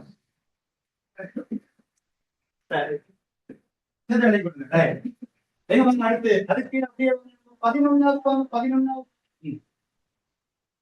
வாங்க. விவேக்கிடம் பொருள் கொள்வனும் 15. இந்த கதைக்கு விவேக்கிடம் பொருள் கொள்வனும் 15,000. யார்கிட்ட வாங்கிருக்கோம்? விவேக். இப்போ முதல் விலைக்கணும் இது காசு கொடுத்து வாங்கினதா கடனுக்கு வாங்கினது? நாங்க தெளிவா சொல்லியிருக்கோம். காசு கொடுத்தா கடனுக்கான்னு சொல்லு. விவேக்கிடம் பொருள் கொள்ளணும் தான் இருக்கு. அது காசுக்கு வாங்கினதா கடனுக்கு வாங்கினதா என்பதை நம்ம குறிப்பிட்டு இல்லை. அப்போ விளைக்கணும். ஒரு கொடுக்கல் வாங்கல் நடைபெறக்க பொருள் வாங்கும் போது பொருள் விற்கும் போது, பொருள் வாங்கும் போதோ பொருள் விற்கும் போதோ அந்த கொடுக்கல் வாங்கல்ல ஒரு நபருடைய பேர் அல்லது ஒரு நிறுவனத்தின் பேர் தந்திருந்தா அந்த கொடுக்கல் வாங்கல் கடன் கொடுக்கல் வாங்கலை எழுதப்படும். திருப்பி சொல்றேன், ஒரு கொடுக்கல் வாங்கல் நடக்க அந்த கொடுக்கல் வாங்கல்கள்ல பெரும்பாலும் பொருள் கடனுக்கு வாங்கும் போதும் பொருள் கடனுக்கு விற்கும் போதும் அங்க ஒரு நபருடையோ ஒரு நிறுவனத்திலேயோ பேர் வந்திருந்தா அது என்ன கொடுக்கல் வாங்கல்? கடன் கொடுக்கல் வாங்கல். இப்ப யார்கிட்ட பொருள் வாங்கியிருக்கோம்? விவேக். அவ விவேக் ஒரு ஆளை மென்ஷன் பண்ணிருக்காங்கன்னா பொருள் எப்படி வந்திருக்கும்? பொருள் இப்ப காசு தான் கடன் தான் வாங்கியிருப்பாங்க. கடனுக்கு தான் யார்கிட்ட பொருள் வாங்கியிருக்கோம்? விவேக் கிட்ட. நான் சொன்ன கதை விளைஞ்சான் பாருங்க. ஒரு கொடுக்கல் வாங்கல் நடக்கும் போது அந்த கொடுக்கல் வாங்கல் காசுக்கா கடனுக்கான்னு சொல்லுது. அப்போ அந்த கொடுக்கல் வாங்கல்ல ஒரு நபருடையோ ஒரு நிறுவனத்திலேயோ பெயர் தந்திருந்தா அது பெரும்பாலும் என்ன கொடுக்கல் வாங்கல்?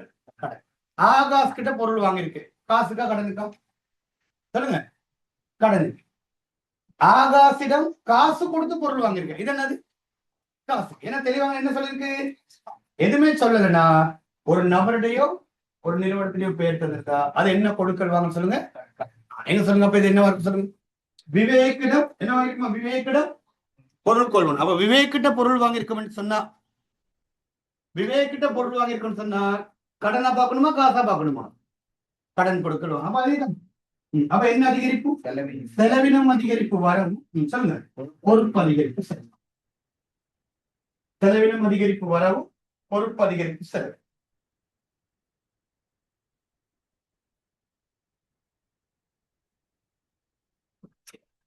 செலவினம் அதிகரிப்பு வரவு பொறுப்பு அதிகரிப்பு செலவு. எவ்வளவு? 15,000.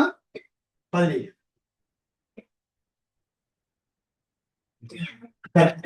இரட்டை பதிவு எப்படி வரும்?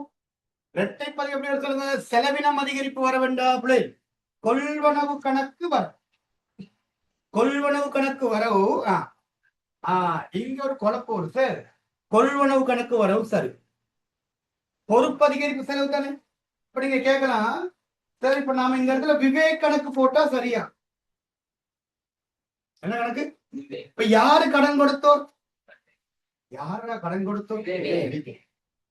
விவேக் கடன் கொடுத்தோட பேர் நமக்கு தெரிஞ்சாலும்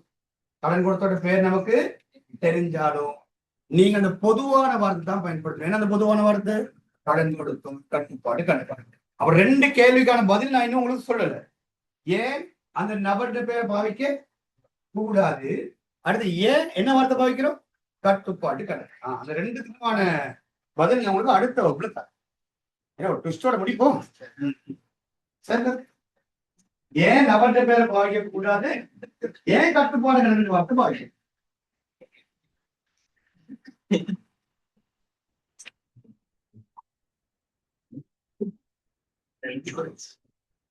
சரி, ஓகே.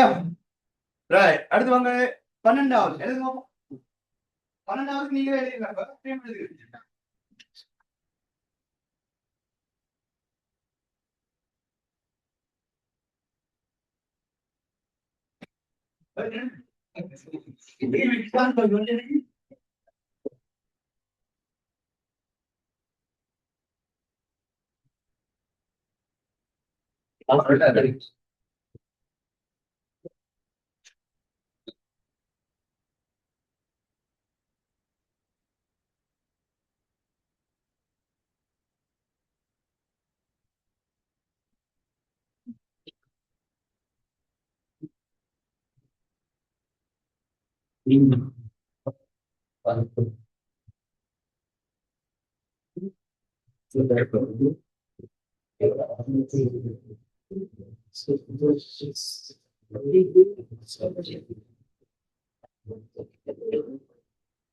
எழுதுறீங்களா?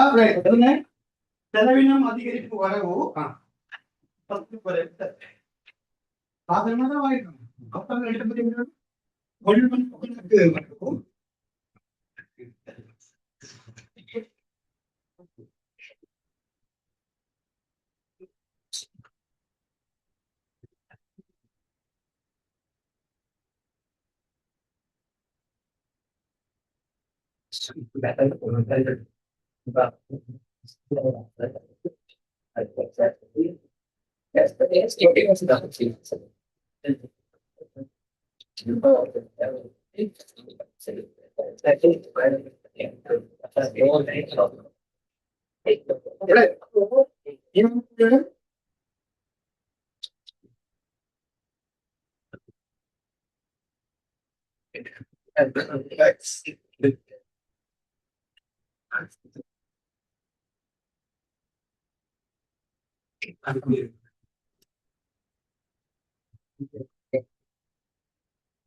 ஆறாவது பதிப்பாங்க.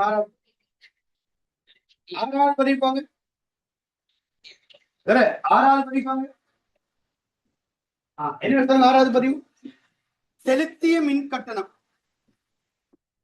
செலுத்திய மின் கட்டணம். ஓகே, சரி, நீ ஒரு கடை ட்ரை பண்ணி பாருங்க. எழுத முதல்ல யோசிச்சு பாருங்க எப்படி வரும் இரட்டை விளைவு.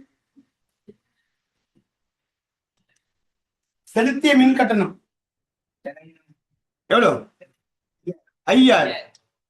மின் கட்டணம் 5000 செலுத்தினதுல இனி அதுக்குரிய இரட்டை விளைவு எப்படி வரும்?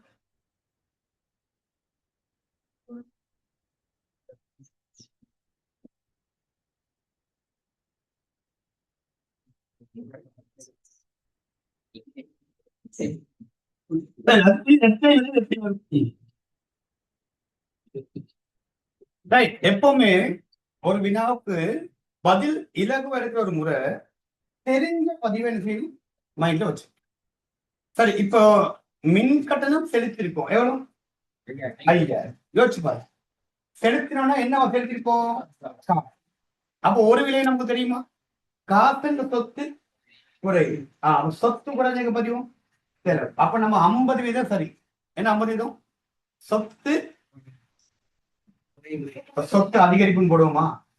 ஏழா தானே. அப்ப கொஞ்சம் யோசிச்சு பாருங்க. மின் நம்ம வீட்டுல கரண்ட் பில் கொண்டே காட்டுனா வீட்டுல உள்ள காசு கூடுமா குறையுமா?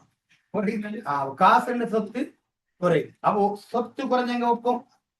சரி, அப்ப முதல்ல அதை எழுதிக்கோங்க. அதை எழுதிருங்க. அப்ப முதல்ல அது மேல ரெண்டாவது எழுதணும்.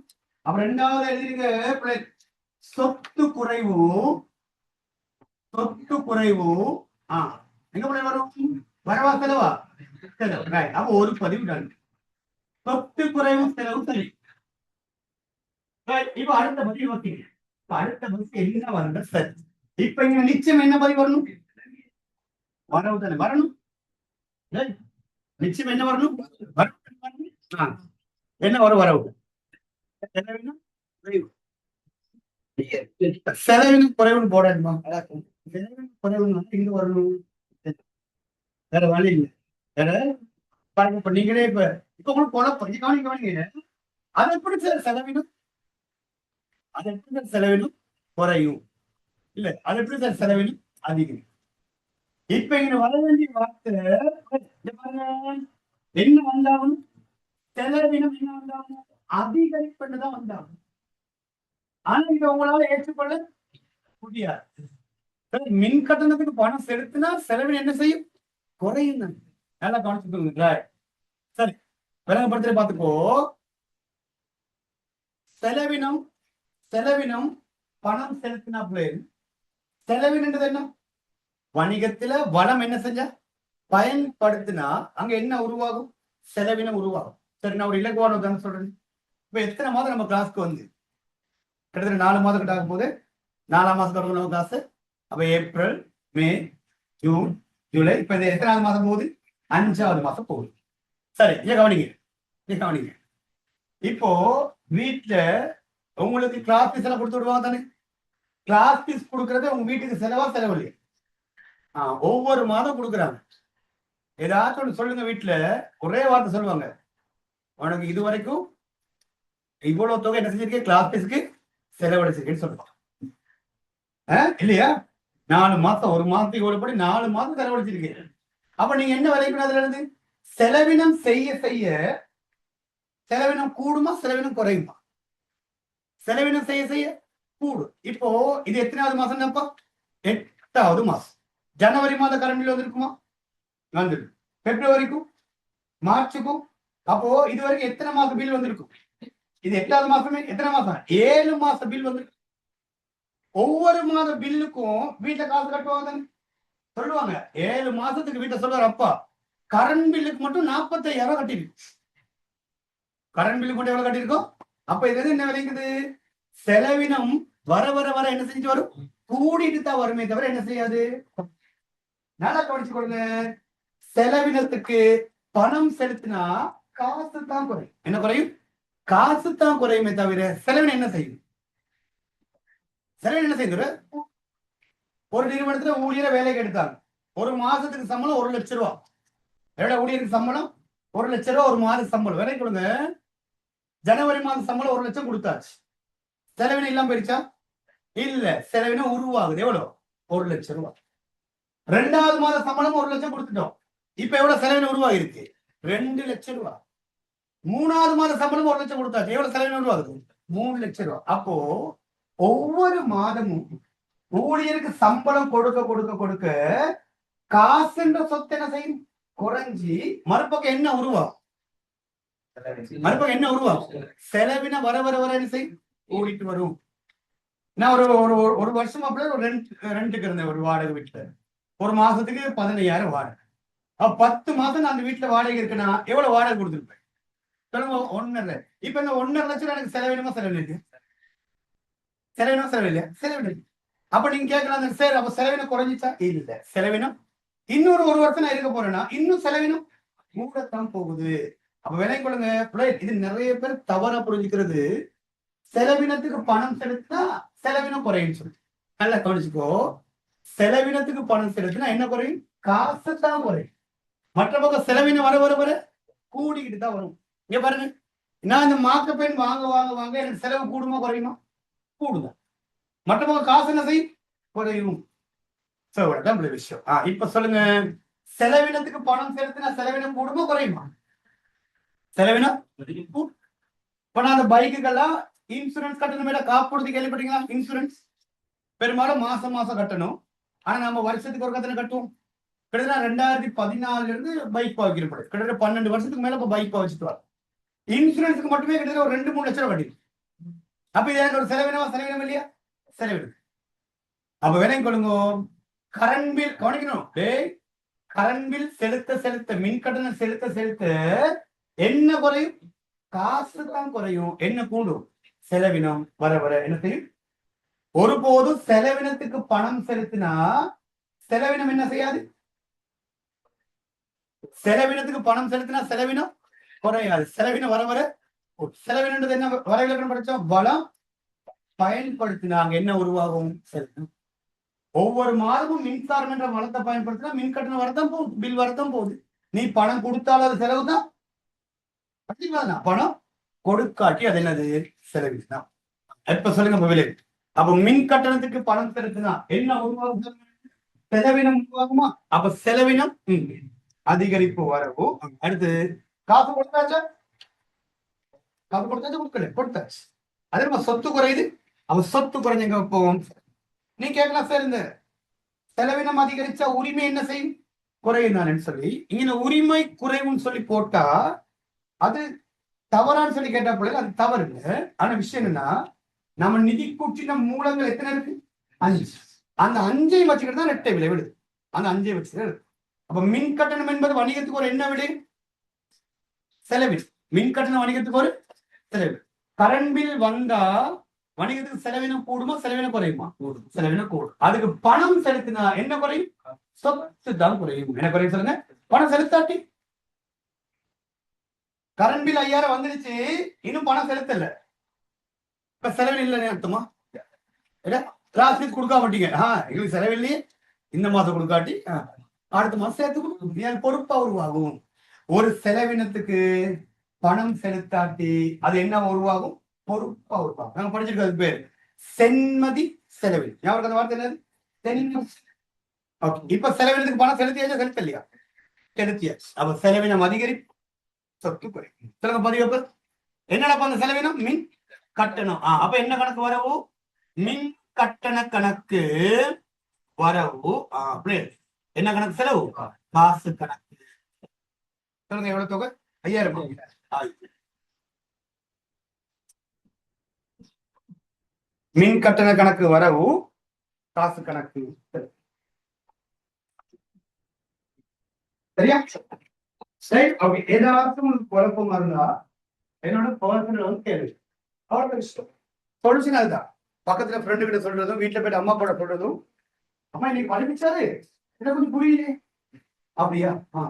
வேற கொஞ்சம் கையில போக பிரச்சனை எங்க இருக்கோ அங்கதான் என்ன பார்க்கணும்? சந்தேகம் யார்கிட்ட கேட்கணும்? எனக்கு தமிழ் பாடம் ஆமா ஆமா அப்படிதான். ஏதாவது புரியல வந்து கேள்வி முடியாது. சின்ன விஷயங்கள் தான், கொஞ்சம் புரியாம இருக்கும், புரிஞ்சுக்கணும்.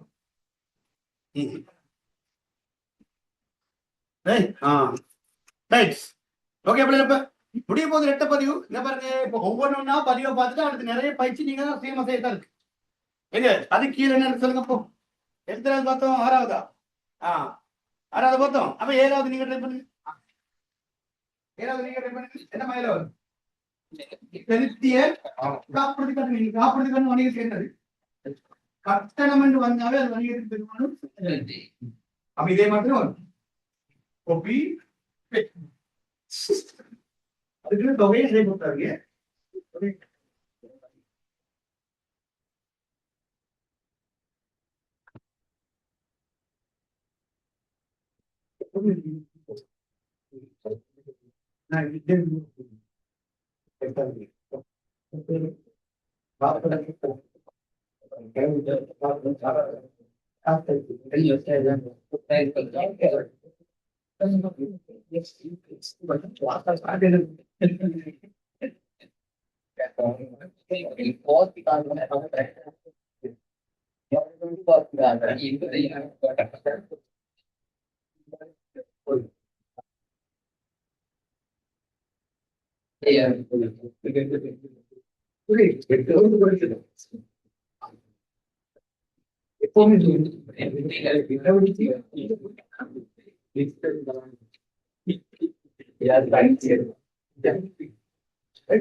எட்டாவது வாங்க.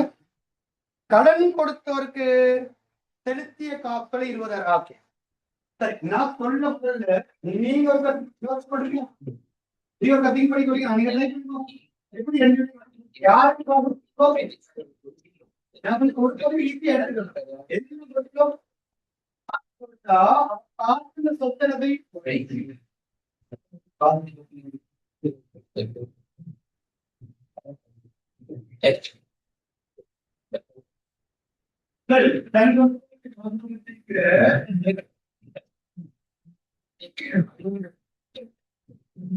சரியா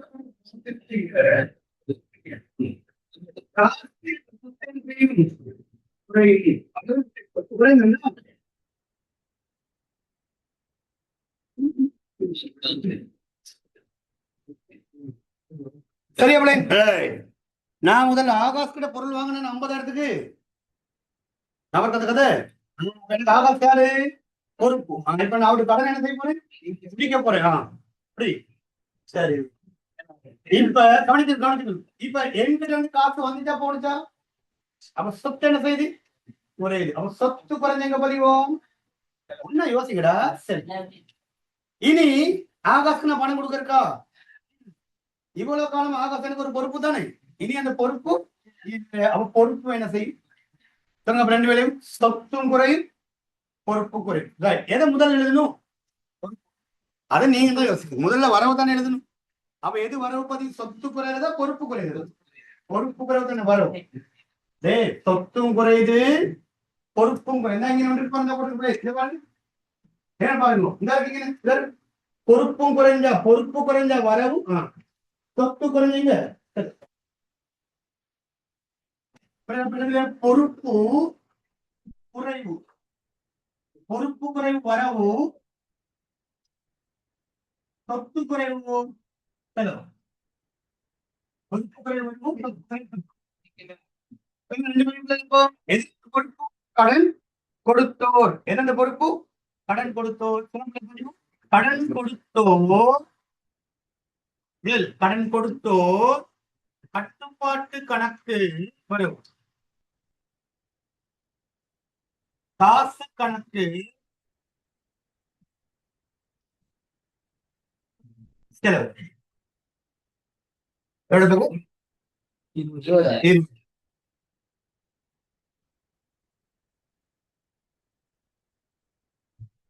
சரி ஓகேப்பா சரி கொஞ்சம் கொஞ்சமா விலை கொடுங்க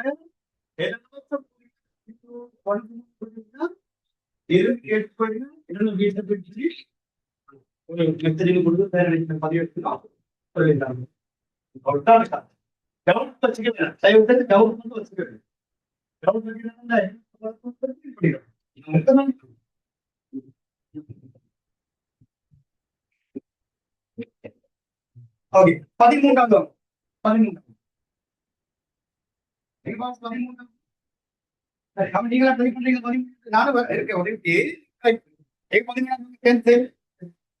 13 உரிமையான சொந்த தேவைக்கு எடுத்த காசு உரிமையாளர் சொந்த தேவைக்கு எடுத்த காசு அங்க என்ன பேசணும் உரிமையாளர் அவருடைய சொந்த தேவைக்கு வணிகத்திலிருந்து காசையோ பொருளை எடுத்தாதுக்கு என்ன பயன்படுத்த என்ன காசு எடுத்தாரு 10 அப்ப 10 காசோட சொந்த தேவைக்கு எடுத்துக்கிட்டா பொறுப்பு பூர்ணமாயும் அப்ப ஒரு பதிவு நம்ம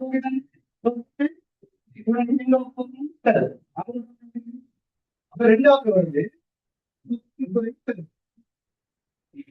ரெண்டாவது சொத்து குறைவு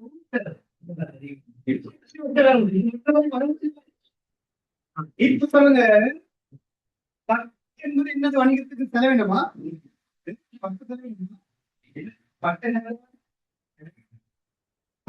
நான் படிச்சிருக்க உரிமையாண்மை குறைக்கிறது ஒண்ணு செலவினம் பற்ற உரிமையாண்மை குறையும் பற்ற உரிமையாண்மை அப்ப உரிமையாண்மை படத்தை எங்க வைப்போம் உரிமையாண்மை படத்தை எங்க வைப்போம் பிரச்சனை கிடையாது வரவு செலவு இதுதானே இந்த வரவு செலவு ஒரு 10 உரிமையாண்மை குறைவு உரிமையாண்மை குறைவு வரவு சொத்து குறைவு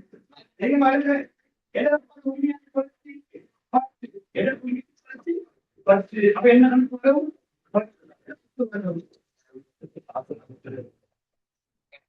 உரிமையாண்மை குறைவு 10 கணக்கு வரவு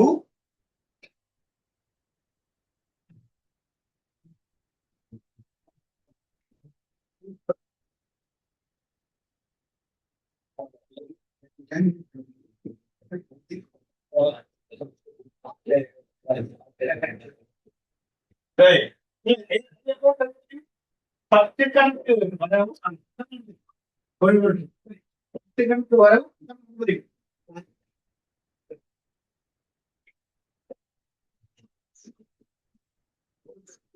சரி 14வது வாங்க 14வது மீள செலுத்திய வங்கி கடன்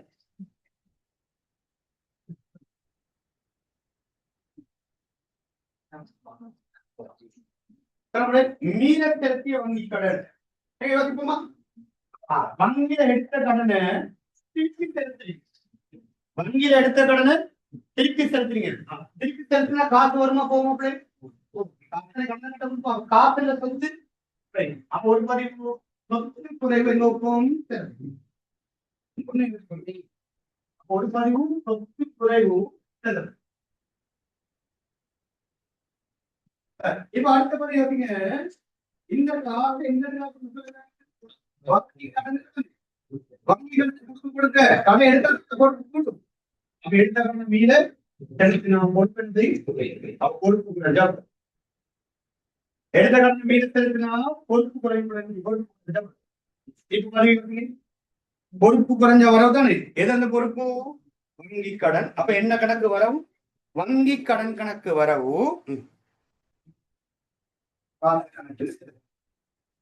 வங்கி கடன் கணக்கு வரவு காத்துக்கு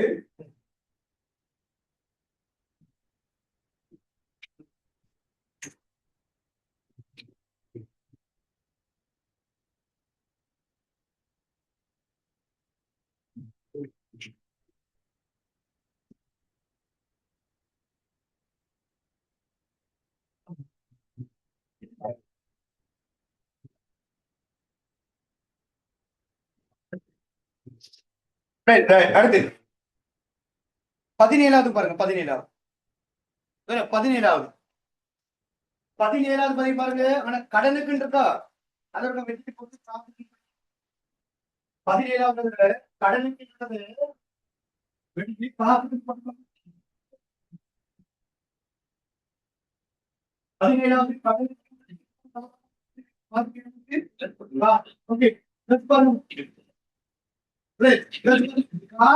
என்ன வாங்க தளவாட வாங்க காசு கொடுத்து தளவாட வாங்க காசு கொடுத்து தளவாட வாங்க சொத்து குறைஞ்சி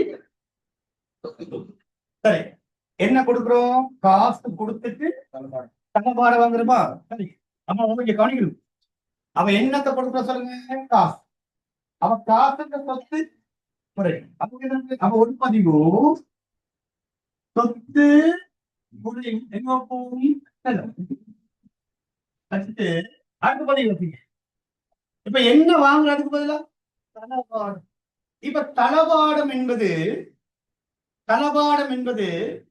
இருப்பா இல்ல தளவாடம் விற்கிறதுக்கு வாங்குவாங்களா பாவிக்க வாங்குவாங்களா பாவிக்க ஒரு விஷயம் அதை கொண்டதுல பொருள் இருப்பு அதுகள் தான் விற்கிறதுக்கு வாங்குறது அதுகள் தான் நம்ம என்ன பண்ண பதினோம் கொள்வனம் இந்த தளபாடம் இயந்திரம் மோட்டார் வாகனம் காணி கட்டடம் நாம் அதுகளுக்கு பேர் வச்சிருக்கோம் நடைமுறை அல்லா சொத்து சொத்துல 2 இருக்குதானே நடைமுறை சொத்து நடைமுறை அல்லா சொத்துக்கள் வாங்குவது என்ன நோக்கத்துக்கு பாவிக்கிற நோக்கமா விற்கிற நோக்கத்துக்கா பாவிக்கிற அப்படி பாவனை செய்யற நோக்கத்துல சொத்துக்கள் வாங்கினா அந்த சொத்துல பேரை தான் பயன்படுத்தணும் அந்த சொத்துல பேர் அப்ப இங்க என்ன வாங்குறாங்க தளபாடம் அப்ப ஒரு கேள்வி உங்கள்கிட்ட கேட்கணும் இந்த தளபாடம் என்னத்துக்கு வாங்குறது பாவிக்கியா விக்கியா விக்கிறதுன்னா கட்டாயம் சொல்லுவாங்க தளபாடம் விக்கிறதுக்குன்னு சொல்லி பாவிக்கிறதுக்கு வாங்கினா அதுல பேரை தான் பயன்படுத்தணும் அப்ப தளபாடம் என்பது ஒரு சொத்து தானே பிள்ளை அப்ப இன்னொரு சொத்து தான் அதிகரிக்கும் சொத்து அதிகரிச்சா வரவு சொல்லுங்க 2 பதிவு எப்படி வரும் தளபாட கணக்கு வரவு என்ன கணக்கு காசு கணக்கு எவ்வளவு 45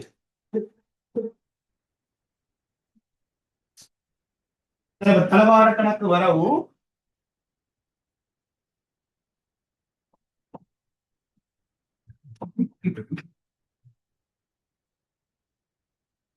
சரி 18வது நீங்களே செய்வீங்க 18வது 18 நீங்க எப்படி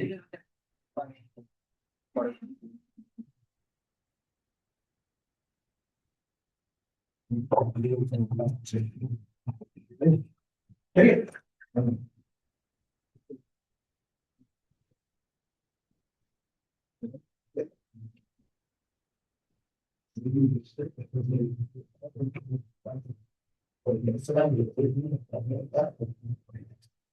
சொந்த தேவைக்கு எடுத்த காசு பத்து பத்து தான் பத்து வளம் எடுத்து பத்துக்கு என்ன 2 பேர் 10 2 பேர் சொல்லுங்க உரிமையாண்மை குறைவு வரவு சொத்து குறைவு உரிமையாண்மை குறைவு வரவு சொத்து குறைவு செலவு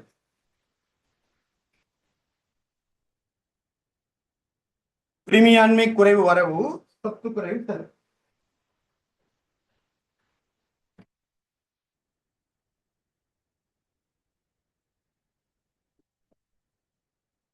ரெண்டு பதில் எழுதுங்கம்மா 10 கணக்கு வரவு காசு கணக்கு இன்னும் 2 அதர் பார்த்து முடிப்போம் சரி அடுத்தது 19வது நீங்க செய்யுங்க பார்ப்போம் உரிமையாளர் மேலதிக மூலதனமாக இட்ட காசு 1 லட்சம் மூலதனம் போட்டா என்ன பதிவு எழுதுவோமோ அதே பதிவு தான் மேலதிக மூலதனம் போட்டாங்க இனி மேலதிக மூலதனம் வணிகத்துக்கு என்ன ஏற்பட்டாரு காசு அவ காசு என்பது வணிகத்துக்கு ஒரு என்ன சொல்லுங்க சொத்து சொத்து அதிகரிப்பு வரவு சொத்து அதிகரிப்பு வரவுக்குள்ள யாருக்கு காசு ஏற்படுத்தின உரிமையாளர் அப்ப உரிமையாண்மை அதிகரிப்பு செலவு சொத்து அதிகரிப்பு வரவு உரிமையாண்மை அதிகரிப்பு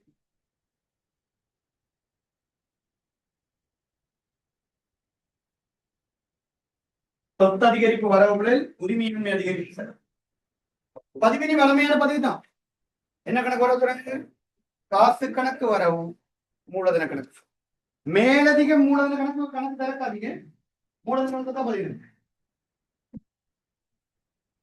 உரிமையின்மை அதிகரிப்பு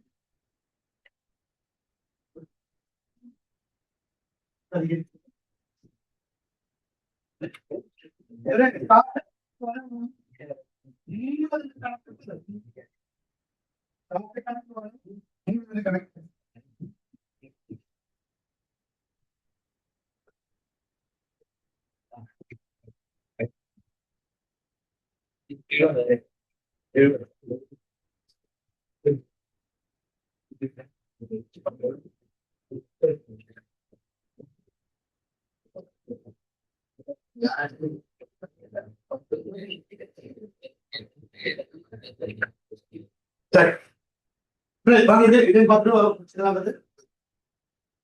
பெற்ற வாடகை வருமானம் 8000 15வது 15வது பெற்ற வாடகை வருமானம்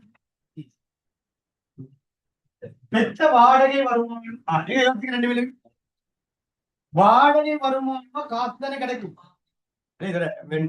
நம்மளுடைய சொத்துக்களை வணிகத்துக்கு சொந்தமான கட்டிடங்களையோ சொத்துக்களையோ இன்னொரு தரப்பினர் பயன்படுத்த அனுமதி கொடுத்து வாடகை கிடைக்கும் அப்ப எவ்வளவு வாடகை கிடைக்கும் சொல்லுங்க 15,000 வாடகை வணிகத்துக்கு என்ன கிடைக்கும் காசு அவ காசு சொத்து என்ன செய்யும் கூடுமா ஒரு பதிவு எழுதிக்கல சொத்து அதிகரிப்பு சொத்து அதிகரிப்பு வரும் சொத்து அதிகரிப்பு வரும் காசு சொத்து அதிகரிக்கும் சொத்து அதிகரிப்பு வரும்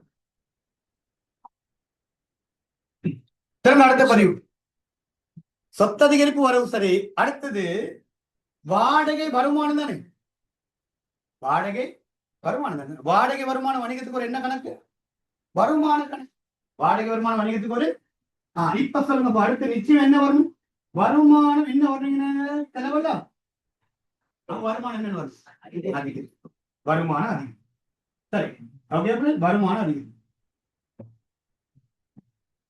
பாருங்க நல்லா விளைக்கணும் வாடகை வருமானம் கிடைக்க அந்த வருமானம் வரவர என்ன செய்யணும் கூடிட்டு வருமானம் குறையாத ஒரு போது விலை கொள்ளுங்க வருமானம் வரவர என்ன செய்யும் கூடும் நான் ஒவ்வொரு மாதமும் வேலை செய்ய என்னுடைய வருமானம் என்ன செய்யும் கூடி கொடுத்தா என்னுடைய வருமானம் கூடி கொடுத்தா சரி 2 பதிவு சொத்து அதிகரிப்பு வரவு வருமானம் அதிகரிப்பு செல் அப்படியே மாத்துகிற ரெட்டை பதிப்பு காசு கணக்கு வரவு காசு கணக்கு வரவு 8000 வாடகை வருமான கணக்கு கொடுக்கும் அல்லது பெற்ற வாடகைன்னு போட்டாலும் சரி பெற்ற வாடகைன்னு போட்டாலும் சரி இல்லைன்னா வாடகை வருமான கணக்கு போட்டாலும் வாடகை வருமான கணக்கு செலவு 8000 வாடகை வருமான கணக்கு செலவு சொத்து அதிகரிப்பு வரவு வருமானம் அதிகரிப்பு செலவு சரி அப்ப அது கீழே உள்ள பதிவை செஞ்சு விட்டுங்க அது கீழே பதிவு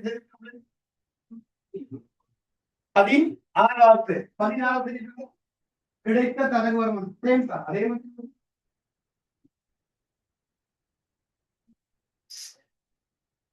கிடைத்த தரகு வருமானம்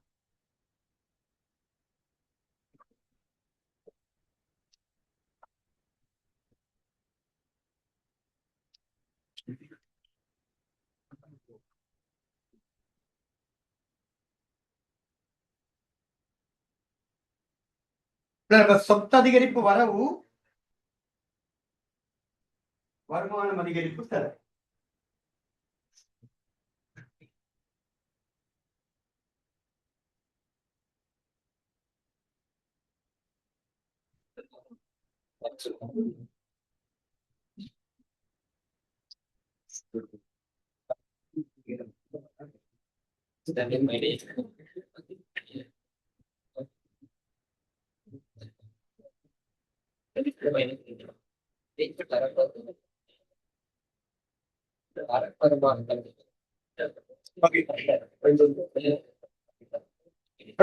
சரியப்ப அனைக்கோ அவன் 80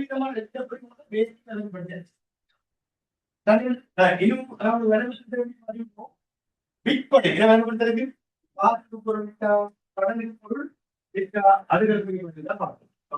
அப்போ உங்களுக்கு ஒரு ஹோம்ஒர்க்காரு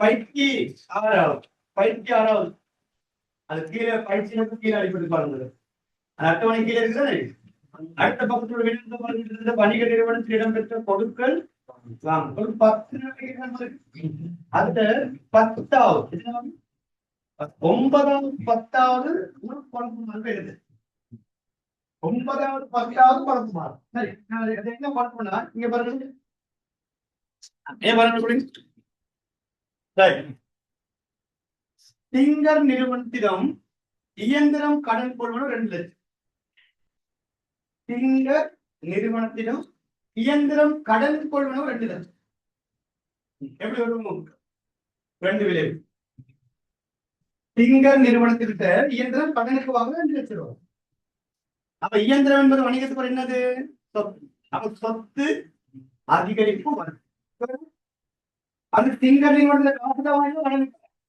அப்ப என்ன அதிகரிப்பு பொறுப்பு அதிகரிப்பு செலவு ஓகேதானே சொத்து அதிகரிப்பு வரவு பொறுப்பு அதிகரிப்பு செலவு இரட்டை பதிவு சொத்து அதிகரிப்பு வரவு எதிராக சொத்து அப்ப என்ன கணக்கு வரும் கணக்கு வரும் ஓகேனா என்ன பொருள் சரி அடுத்த பதிவு சொல்லுங்க என்ன கடன் கொடுத்தோ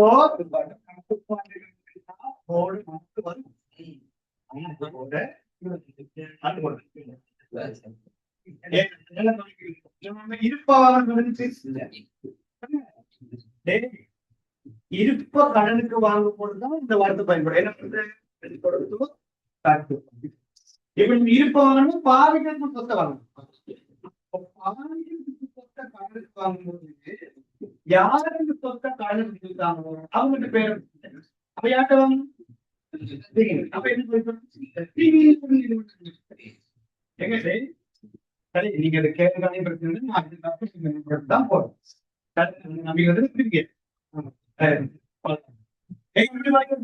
இயந்திர கணக்கு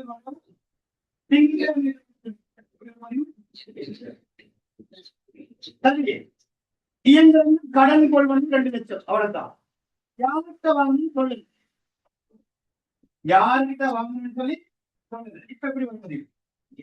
இயந்திர கணக்கு வரும். இயந்திர கணக்கு வரும். கடன் கொடுத்த ஏய் கடன் கொடுத்த பாய்க்கணுமா? கடன் கொடுத்த 10 பாருங்க இப்ப பாய்க்கணுமா? இருப்ப கணக்கு வா. இப்ப இருப்ப வாங்கினா இயந்திர தேவைணும். இயந்திரம் என்னத்துல பாவம். அப்ப இப்படி யார்கிட்ட வாங்கணும்? யார்கிட்ட வாங்கணும் தெரியாது. இயந்திர கணக்கு வரணும். அந்த சொத்தின் பேர் தான் கடன். அப்படி இயந்திர கடன் கொடுக்கும். எப்படி கொண்டு நீங்க ரொம்ப படிக்கணும். 1வது 8வது உதாரணத்துக்கு 1 2 9வது 10வது அடுத்தது திருச்சி 7வது தைய அப்படி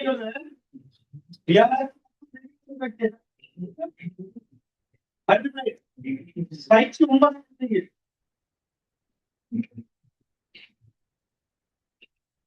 நாட்களின் பதிவுனா 2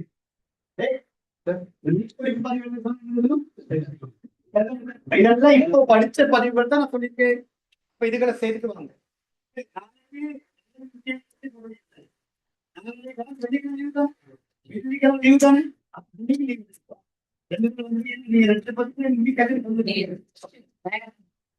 நாளைக்கு